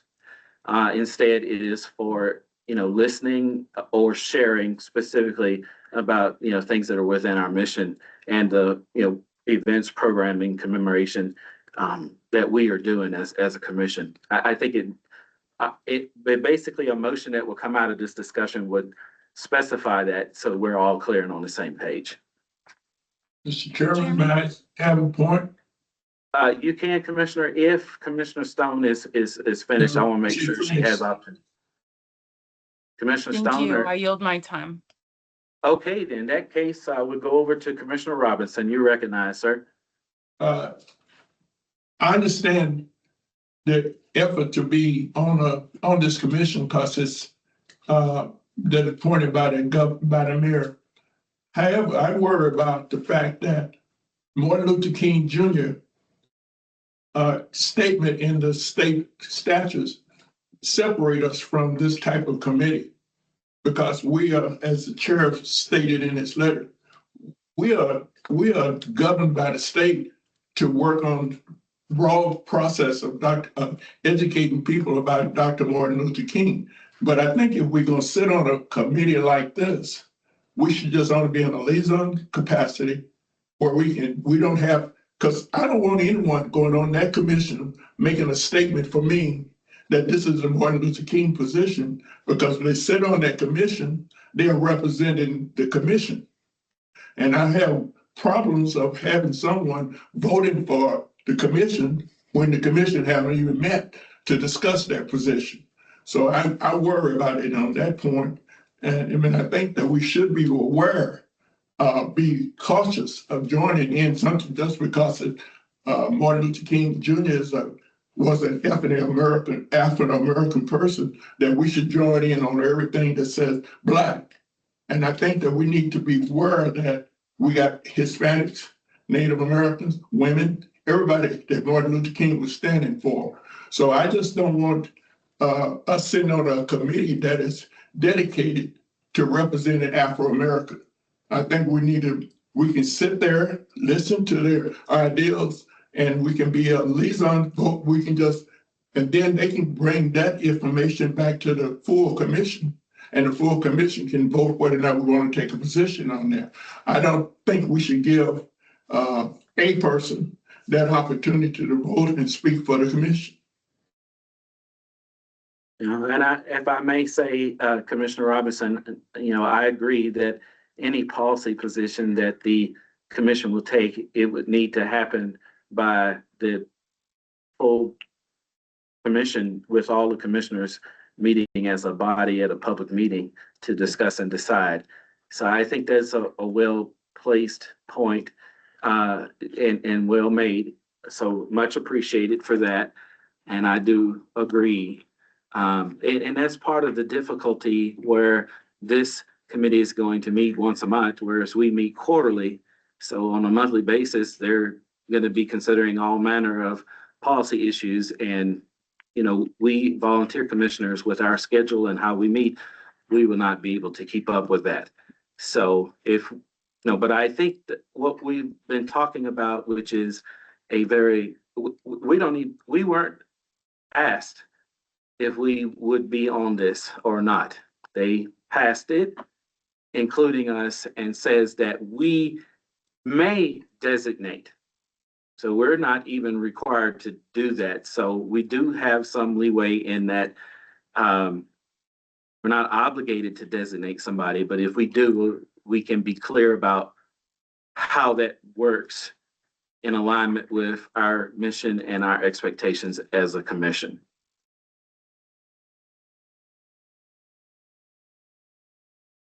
All right. Chair Willis. Vice Chair is recognized. Yes. So, upon, kind of looking at this more, I still have reservations about our participation in this because in the big picture, it just allows for more confusion between OAAA and the King Commission and some of our obligations. And ultimately, I watched the Albuquerque City Commission meeting. I was definitely taken aback by some of the public comments on this presentation or the resolution. And I really just feel like, we have our focus statewide being pulled into an Albuquerque centric panel or, group ultimately is going to take away from our statewide efforts, especially when it's, like I said, on an issue that we really can't truly participate in. It's good to have the pulse of the community for sure. But like I said, monthly meetings in a space that's not our purview is not, to me, the best use of our time or helping to promote Dr. King's legacy. Like I said, there's times where, Executive Director Kervin could go in, I suppose, to talk about what we're planning from a statewide, purview of, events. But again, I think it's just blurs the lines on a lot of stuff. And unless, like I said, unless we're going to, entertain local commissions, across the state sitting on those boards, I think that we're kind of stepping in the wrong direction on that. Yeah, thank you, Vice Chair. And I will say that if, reading our statute, the only folks that we're empowered to give it a recommendation to is the governor and the legislature. That's what it very specifically refers to, but it does not refer to local governments. So I do, just would say that I understand your point about, the statewide focus. We have a strategic plan that says that we're going to focus on statewide. And I think that, participating on a local advisory board potentially cuts contrary to that goal that we have. And then as far as blurring the lines, that's a point well made as well, because in our, and this is the point I made in my letter, the King Commission is we do have a role with OAAA in this. OAAA by statute is to cooperate with the King Commission with regard to the operations of that office in general. And so we have opportunity, and I would say obligation, to advise OAAA. And then OAAA in turn take that into consideration in discharging all the specific responsibilities. That's the appropriate way for this to happen, is in my reading of the statute, is for, to the extent that we have any suggestions for OAAA related to policy, they cooperate with us, they give us information about that, and then we in turn give them our feedback, and they take that into consideration in discharging the specifics, including showing up to this advisory board. That's I think the appropriate way for this to happen without blurring the lines. So I hope you don't mind me responding to the various points that you made, but once again, I think all well made, and I appreciate you making them. Anyone else have any comments, questions, Yes, thoughts? Chairman. There's a couple of Okay. us. Commissioner Anaya, I'm sorry, I'm not able to see if any online hands are raised, but you are welcome to speak up, and as you just did, and I, of course, will recognize you. Commissioner Anaya is recognized. Thank you. Just a couple things, Chairman. The information you provided us said that this advisory board was passed and adopted already. So it says that this is a permanent seat, permanent organizational seat. So if the commission decides that they don't want to be a part of this in any way, a voting part, do you have to file something legally to be removed from something that's been passed and adopted? That's my first question. My second question is, I tend to side with Dr. Stone. I mean, the treasurer sits on 13 boards, councils, and commissions, and she has a fiduciary responsibility to the state of New Mexico. Her role on those boards, voting or not, she can abstain from a vote, but I do think it's important for someone to represent the MLK Commission and at least be at the table for those conversations, whether they decide to vote or not. They can table matters and bring things back to the commission if that's the commission's will. But I do think that if we choose as a commission that this isn't something that we want to be a part of, how do we get out of this if it's already passed and adopted? So you're on your first point, well, maybe all of your points, but so the ordinance is written in this way. It says that these 15 organizations have a permanent seat, right? So, but it says that for each of the permanent seats that organization may designate. It does not use the word shall. It says may. So right away, that implies that, or it indicates that we have discretion as to whether we're going to participate or not. So that's written in there. We don't need to change anything. We don't need to request anything. Right there on line 2, may designate. So we could say we decline to designate. But I will also make a broader point, which is we are looking at an ordinance of a city council. We are created by statute. So our obligation is to follow what it is that we can do under statute. No local body can override what the scope and limitations of our authority is by passing an ordinance. If we were to do otherwise, we would recognize the City Council of Albuquerque is reigning supreme over the state legislature. Does not work that way. So if we believe that it really is the job of OAAA to be the advocate for African Americans, and as Commissioner Robinson has said, that it is not the role of the King Commission. If that's our understanding of our statutory responsibility, it didn't matter if the city council said we must and we shall designate, because we still have to follow what it is that's in our statute. So I don't think we have to file anything. I don't think we have to ask the city council for anything. Our statute is our statute, and that's the end of it, whatever the Albuquerque City Council says. So just a couple points on that.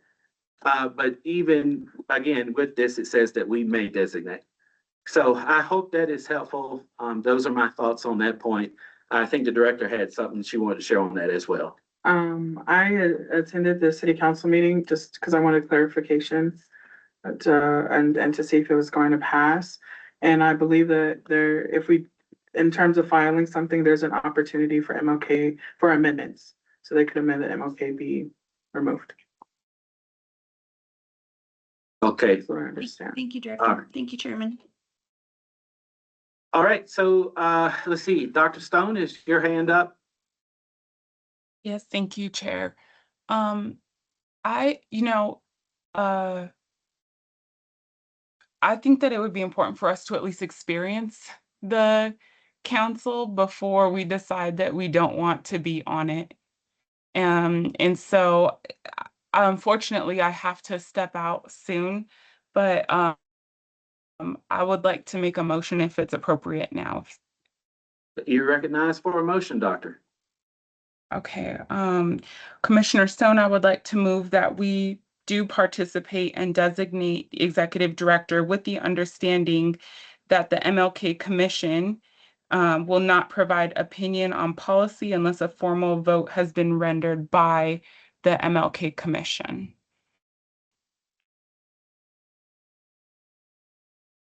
Okay, thank you for the motion. Is there a second?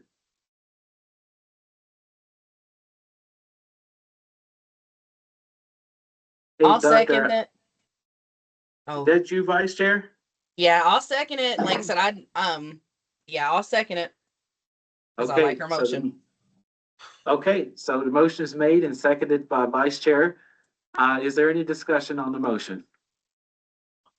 Not clear about what, So with Dr. Stone, this discussion we've had, it seems like this motion is going contrary to what we're on, the discussion, I don't know.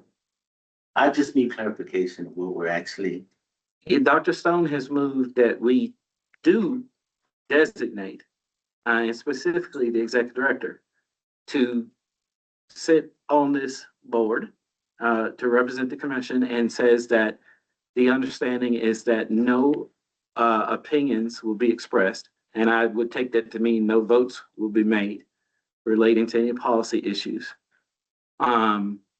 without pre-approval of the commission.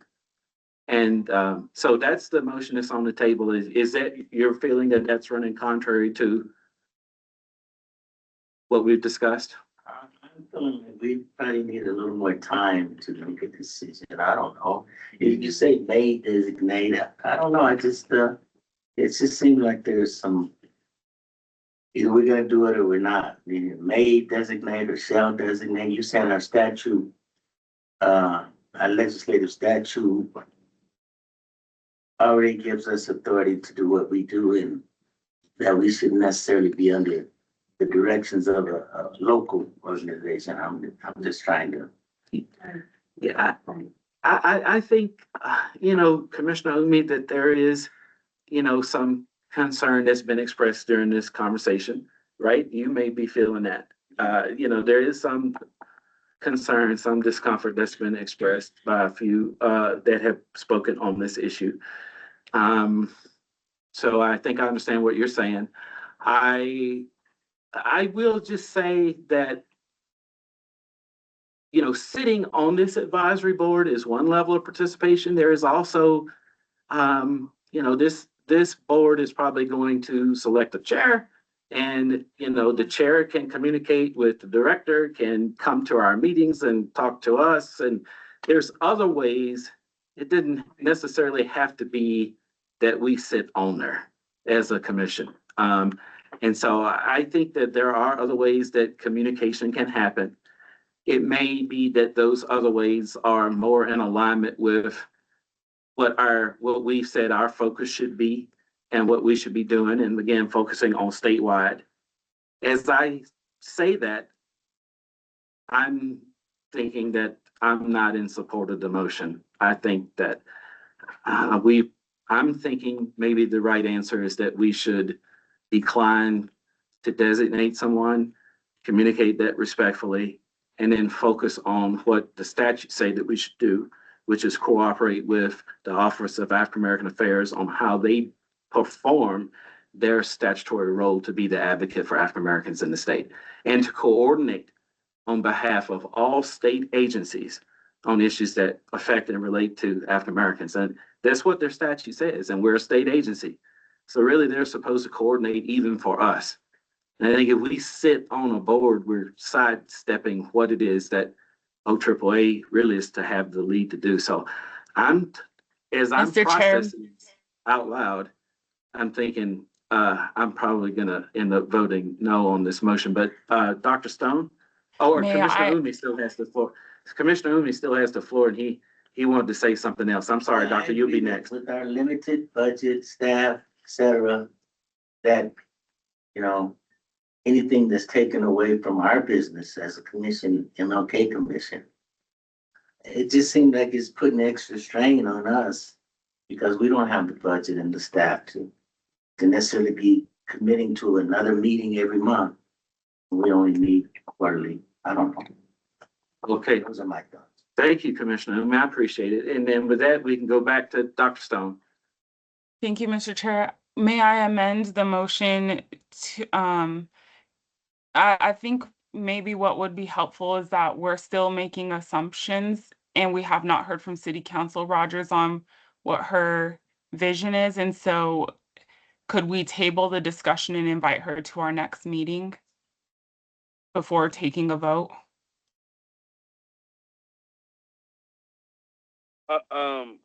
Question.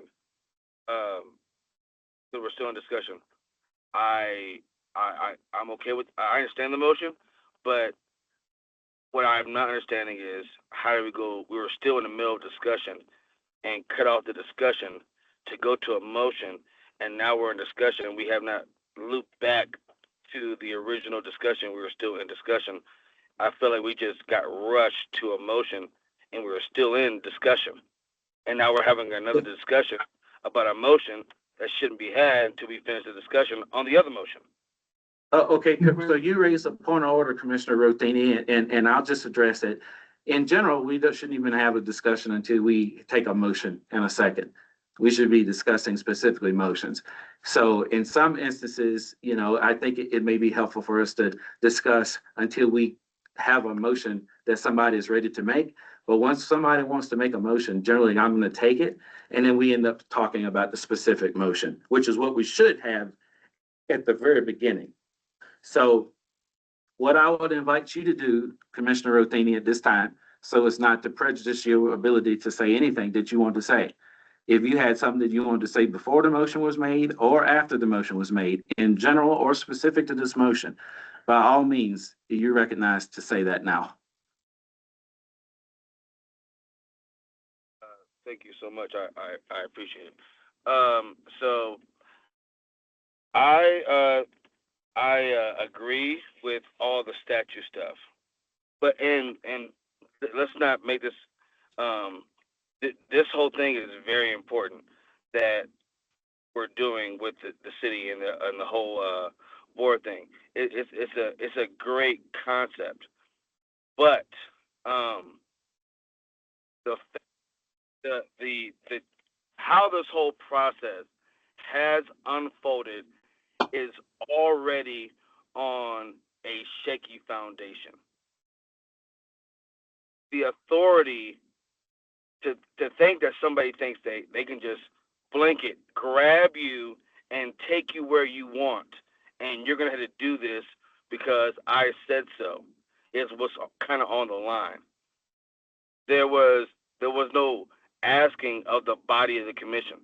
So what is going to stop any other local government or any other body of organization to say, hey, I'm starting this position, I'm writing this up, and because I say so, you're going to do that.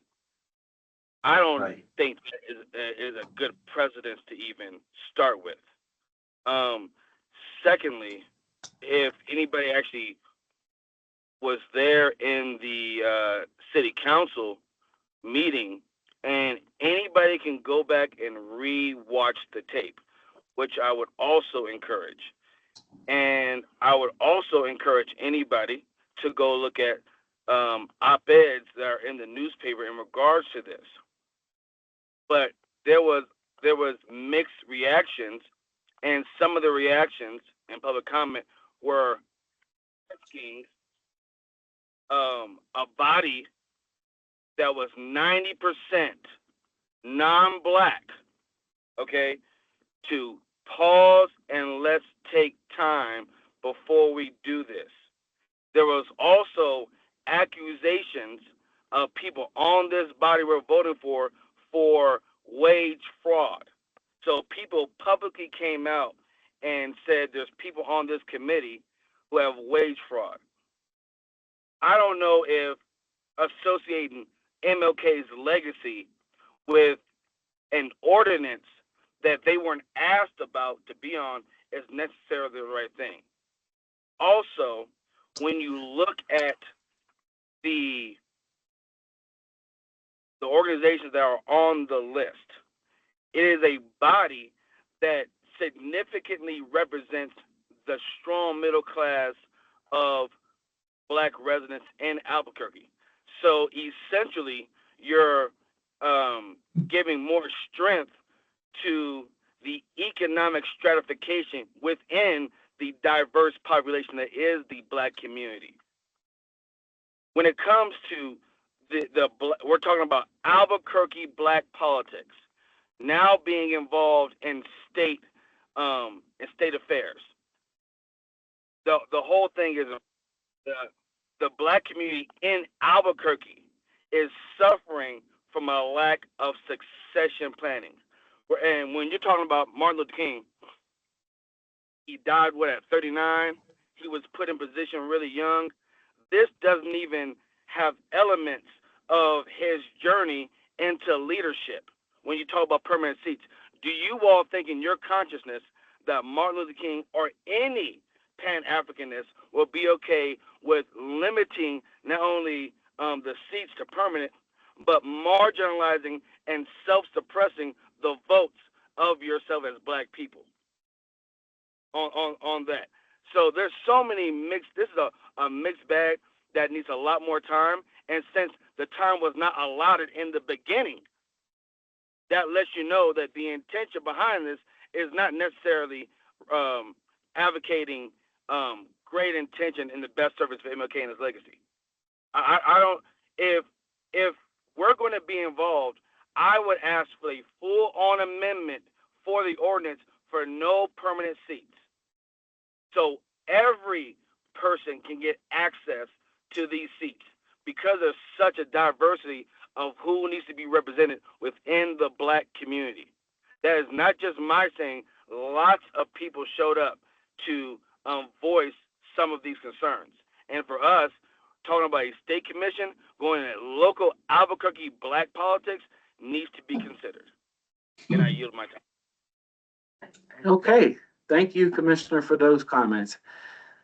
So any other discussion on this? Otherwise, maybe we're ready to vote yay or nay on this motion. All right, so the motion is that we should participate and that we should designate somebody to sit on this commission.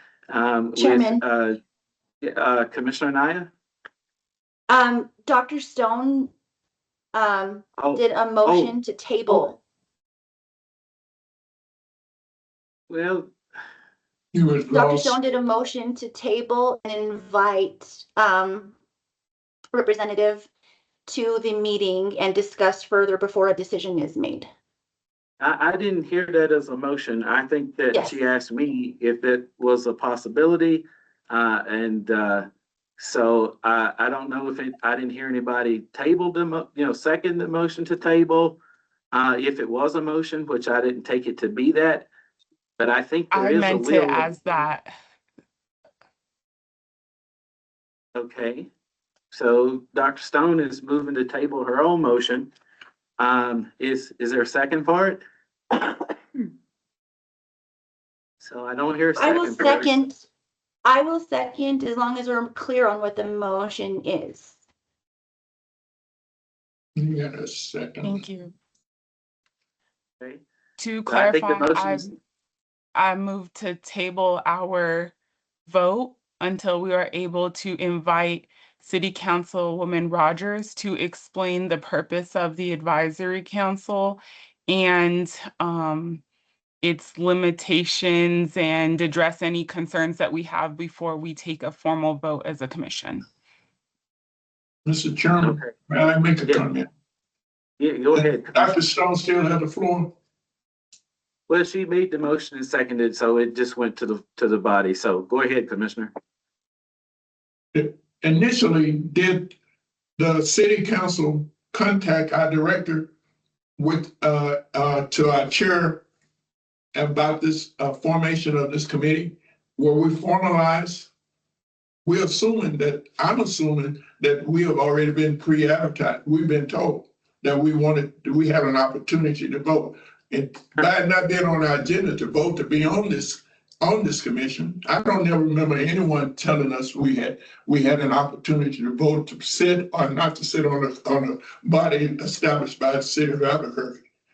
Yeah, I'm not aware of that either. I don't think, did the director get a letter from the city asking us to vote on this? And if not, I think it's academic and mute discussion, because we never was presented by the city initially to be on this committee. And so I think we should vote on the motion as it is, and if this is democracy, the majority rules, but we wasn't asked formally to be on this commission. So that was disrespect to this commission.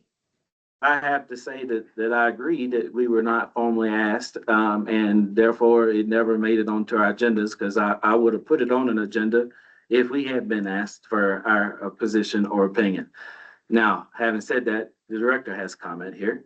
There was not a necessarily formal ask, but I believe it was in February when the first draft of the ordinance was sent over. So we received a draft, but that I forwarded to the officers, for you all to have initial conversation on the ordinance.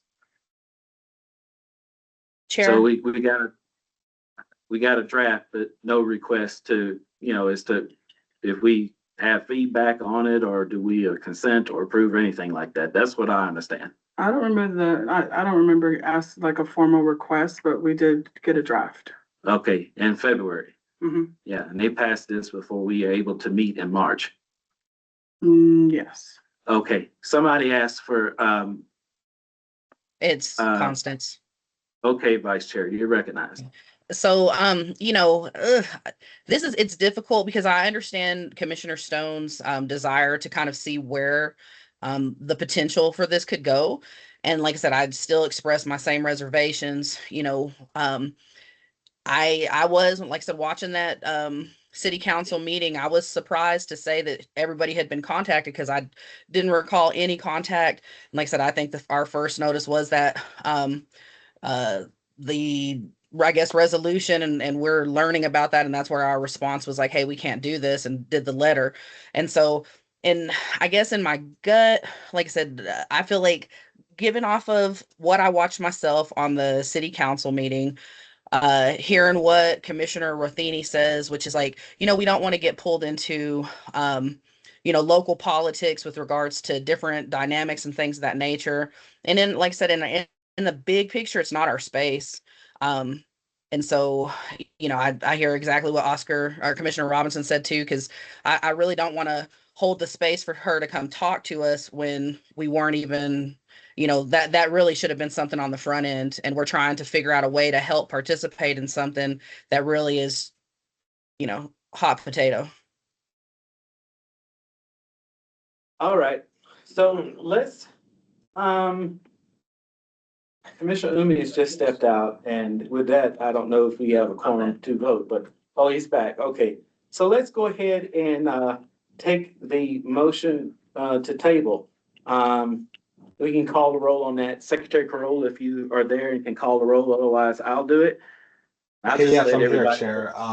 So this is, Hang you on can hear me? just a second. Yeah, I can hear you. Just hang on just a second. I just want to share in discussion on this motion to table. I'm not in support of it. I think there's a will of the commission that should be expressed on the main motion. So I'm going to vote no to table. But with that, Mr. Secretary, you can call the roll on the motion to table. Okay, so yes, like It the looks chair like said, Dr. this is, Stone has her hand raised. I'm sorry. It looks like Dr. Stone Okay. has her hand raised. Yeah, Dr. Stone, Sorry, you I have. don't think my hand is supposed to be raised. Okay, all right. Thank you, Vice Chair, for mentioning it in case, and Dr. Stone, if you ever want to say something, you don't even have to rely on the hand, you can just speak up, so. But sounds like we're voting on the motion to table. yeah, so like the chair said, this is the motion to table to vote until we are ready. Wait, motion to table to vote until we are ready to invite the city councilman Rogers. Right, a yes vote would push this off to probably our next meeting. A no vote would take us back to voting on the main motion. Okay, so starting with me, I will do no vote so we can just get this underway. But let me go to Commissioner Joseph Dabney, Commissioner Hazel Mella, No. okay, Commissioner Oscar Robinson, No, okay, Commissioner Raffini. No. Real Okay, quick, no. Mr. Secretary, you want to call Commissioner Naya? Yes, I just realized I missed that. Yes. So yes, Commissioner Anaya. Yes. Yes. Okay. So I'll go back to Commissioner Robinson. no, Okay. Commissioner Raffini. No. Okay. Commissioner Stone. Yes. Yes. Okay. Commissioner Swiftbird. Secretary of State Maggie Toulouse Oliver or her designee Commissioner Pino. Vice Chair Constance Williams. No. No. Okay. Commissioner Umi. No, Nope. And Chair West. No. Okay, so that's 1, 2, 3, 4, 5, 6, 7 no's and 2 yeses. So the motion is not tabled. Okay, so we're back on discussion on the main motion, which Dr. Stone had made, and it was to designate and to participate, subject to any policy issues would have to come back to the commission. So is there anything else on that? Otherwise, we can vote on that motion. Did somebody put comment or something? Okay, no. Yeah, this is Commissioner Stone. I have to hop out, so I think that this motion likely dies because I will no longer be in the meeting. So I apologize. I was trying to move the conversation. I think the motion belongs to the body now since it's been moved and seconded, Doctor. So I think we are still able to act on it. And so unless you had any closing comments on your motion, we'll proceed. Thank you. I apologize that I have to step off, everyone. But thank you. Thank you, Doctor. Dr. Stone, do you want your vote on the record right away before you leave? Yes, I would like my vote to reflect yes. Okay. All right. So we're voting on the motion and Commissioner Carl, Mr. Secretary, would you call the roll? Okay, yeah, so it's the motion to participate and designate an executive director, understanding that the commission will not provide opinion or vote on policy unless there's pre-approval by the commission. Yeah, so my vote is no. No on that. Commissioner Joseph Dabney. Commissioner Hazel Mella. No. No, okay. Commissioner Anaya. Abstain. Abstain. Okay. Commissioner Oscar Robinson. no, Nope. Commissioner Raffini. No. No. And Commissioner Stone, who already said yes. Commissioner Swiftbird. Okay. Secretary of State Maggie Toulouse Oliver, her designee, Commissioner Sharon Pino.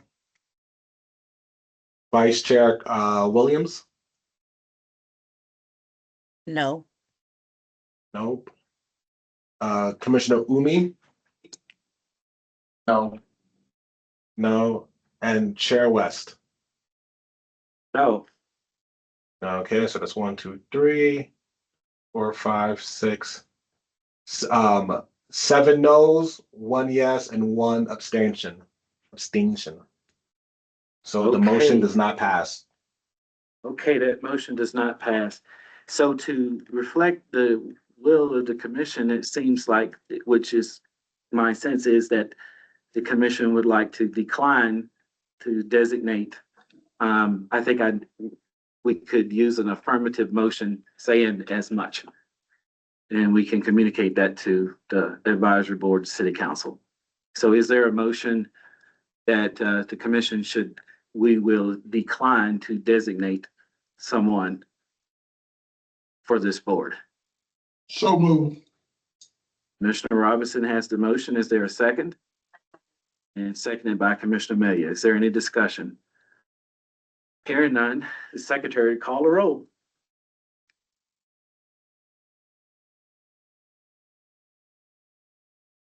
Sorry, I was on mute.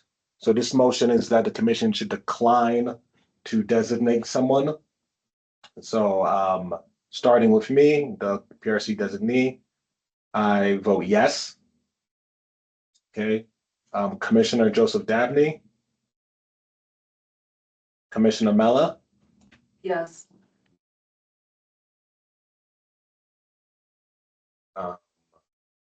Commissioner Naya.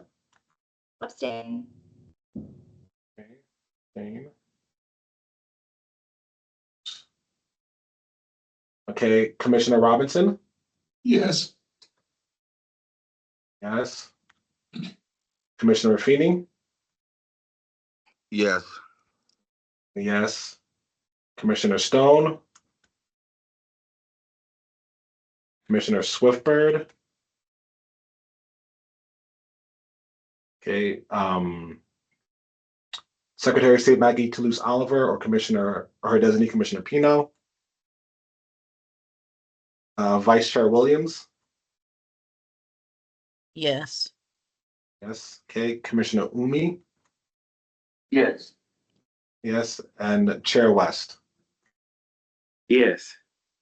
That's 1, 2, 3, 4, 5, 6, 7, 8 yes, 1 abstention. And yeah, and the motion passes.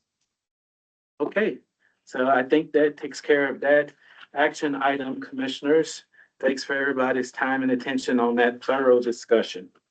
Which now takes us to our next item on the agenda, which is a proposed resolution regarding cooperation between the King Commission and the Office of African American Affairs pursuant to statute section 2821(3). And so commissioners, on this agenda item, a proposed resolution has been circulated to you. It is regarding the statutory cooperation that we have already touched upon in our discussion today between the King Commission and the Office of African American Affairs. The resolution recognizes the mandate that the Office of African American Affairs has to cooperate with the King Commission in the performance of that office's duties, including generally regarding the quote direction of the office, and more specifically as pertains to being the statutory quote advocate for African Americans. And so that the two agencies discharge their statutory duty to cooperate with regard to the operations of the Office of African American Affairs. I am moving adoption of the proposed resolution so that there are specific ways that the two offices can work together, including information sharing between our two offices regarding the funding of proposals, which the director has informed me will help her and help us to make sure that the two agencies are clear on who is funding what events, programs, sponsorships, etc. And we can be clear on which proposals are most appropriately funded by which agency. It also addresses information that we're requesting from the Office of African American Affairs on policy positions and proposals developed and or supported by the office. We are requesting participation by the King Commission on an advisory board that we're asking the Office of African American Affairs to reinstitute. They have had it in the past and has not been recently active. So we're asking them to activate that committee advisory board and include us on it so we can further communication between our agencies. And then we're also asking them about development of a strategic plan for the Office of African American Affairs. And we know that that is something that has been helpful to us as a commission. That process was helpful to us. And so we suggested to them and want to, cooperate and collaborate with them on a strategic plan for that office. So commissioners, I have moved the adoption of this resolution. Is there a second? So moved. All right, Commissioner Robinson seconds the motion. It's been moved and seconded that we adopt this resolution, and the draft is also on the screen, as well as was included in your meeting packet. Commissioners, are there any questions, comments, discussion? So page 2 of this, for information sharing, number 3, is data also part of that information sharing? The number of people that are going to be attending those events or whatever data is being collected by the Office of African American Affairs. Director Kervin. I actually, and I don't know how AAA would feel about it, but what would make the most sense for me is if we could come to a understanding to have alignment with our funding proposal request in terms of format. As I currently understand, AAA doesn't have a formal, I think they have a form, but our form and our link are different.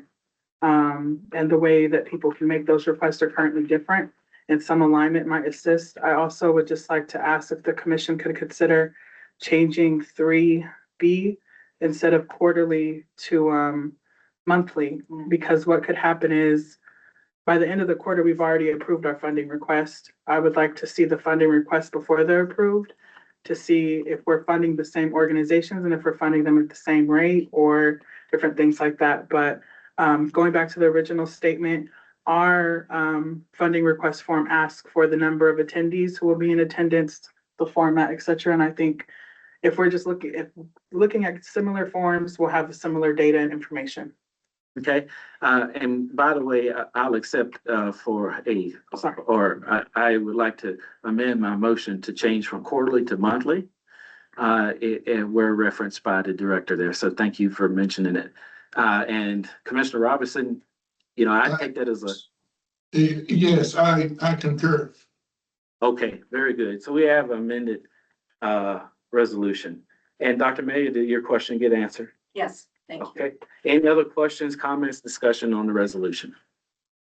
I just want to Mr. thank Chairman, you. may I? Commissioner Robinson, just a moment. Okay. I'm gonna recognize you right after Commissioner Umi because he was in the middle of saying something. Well, I just want to thank you for this resolution and help you to clarify our different roles. That's all I want to say. Okay, thank you, Commissioner Umi. Commissioner Robinson. This resolution, I think, is a great resolution.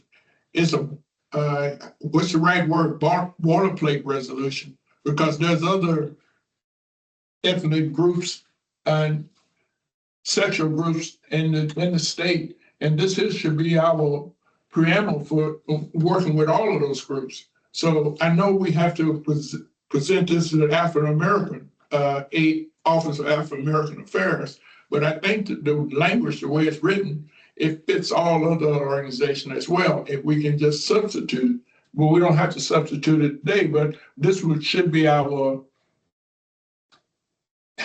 bylaw of getting along with other organizations, how we will relate to other organizations. I think it's whoever wrote this, they did a good job. Well, I'm going to take that as a personal compliment because I sat there and wrote it down. I appreciate that. So thank you, Commissioner Robinson. And it may help us, with other things in the future, as you say. I think it covers some basic things that organizations who are wanting to cooperate with each other should attend to as part of that cooperation. So, any other questions, comments, discussion? Hearing none, No, Secretary Crowell? I want to say I agree with everything Oscar Robertson said.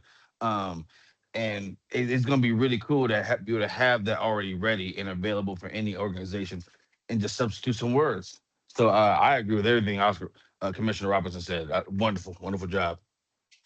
Okay, thank you, Commissioner. I appreciate that. And I do think it's going to give us a good, helpful framework for working with the Office of African American Affairs. And I'm thankful to the commissioners for having the patience to, review and comment on it and make sure it covers what we need to cover as part of that cooperation. So all that said, Secretary Carroll, to call a roll on the motion to adopt this resolution as amended. Okay, so yes, motion to adopt the resolution as amended, recognizing the mandate between the Office of African American Affairs and Martin Luther King Commission. Starting with me, I say yes to pass it. Commissioner Joseph Dabney, Commissioner Mella, Yes. yes. Commissioner Anaya, Commissioner Oscar Robinson, Yes. okay, Commissioner Raffini, Yes. okay, Commissioner Stone, Commissioner Swiftbird, Secretary of State Maggie Toulouse Oliver or Commissioner Sharon Pino, Commissioner Williams, Yes. Commissioner Umi, Yes. Chair West. Yes. Okay, so that's 7 yeses, unanimous. The motion passes. Right, that motion carries.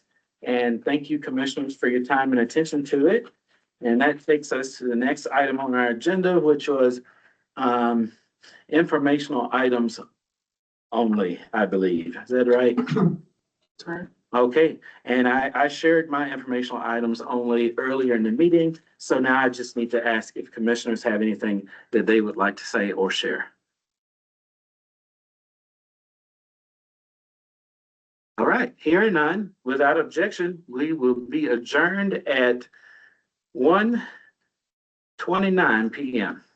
Thank you, commissioners. Thank you, director. Thank you, program manager and council. Appreciate it. You all take care. Thank you, everybody. Have a nice day.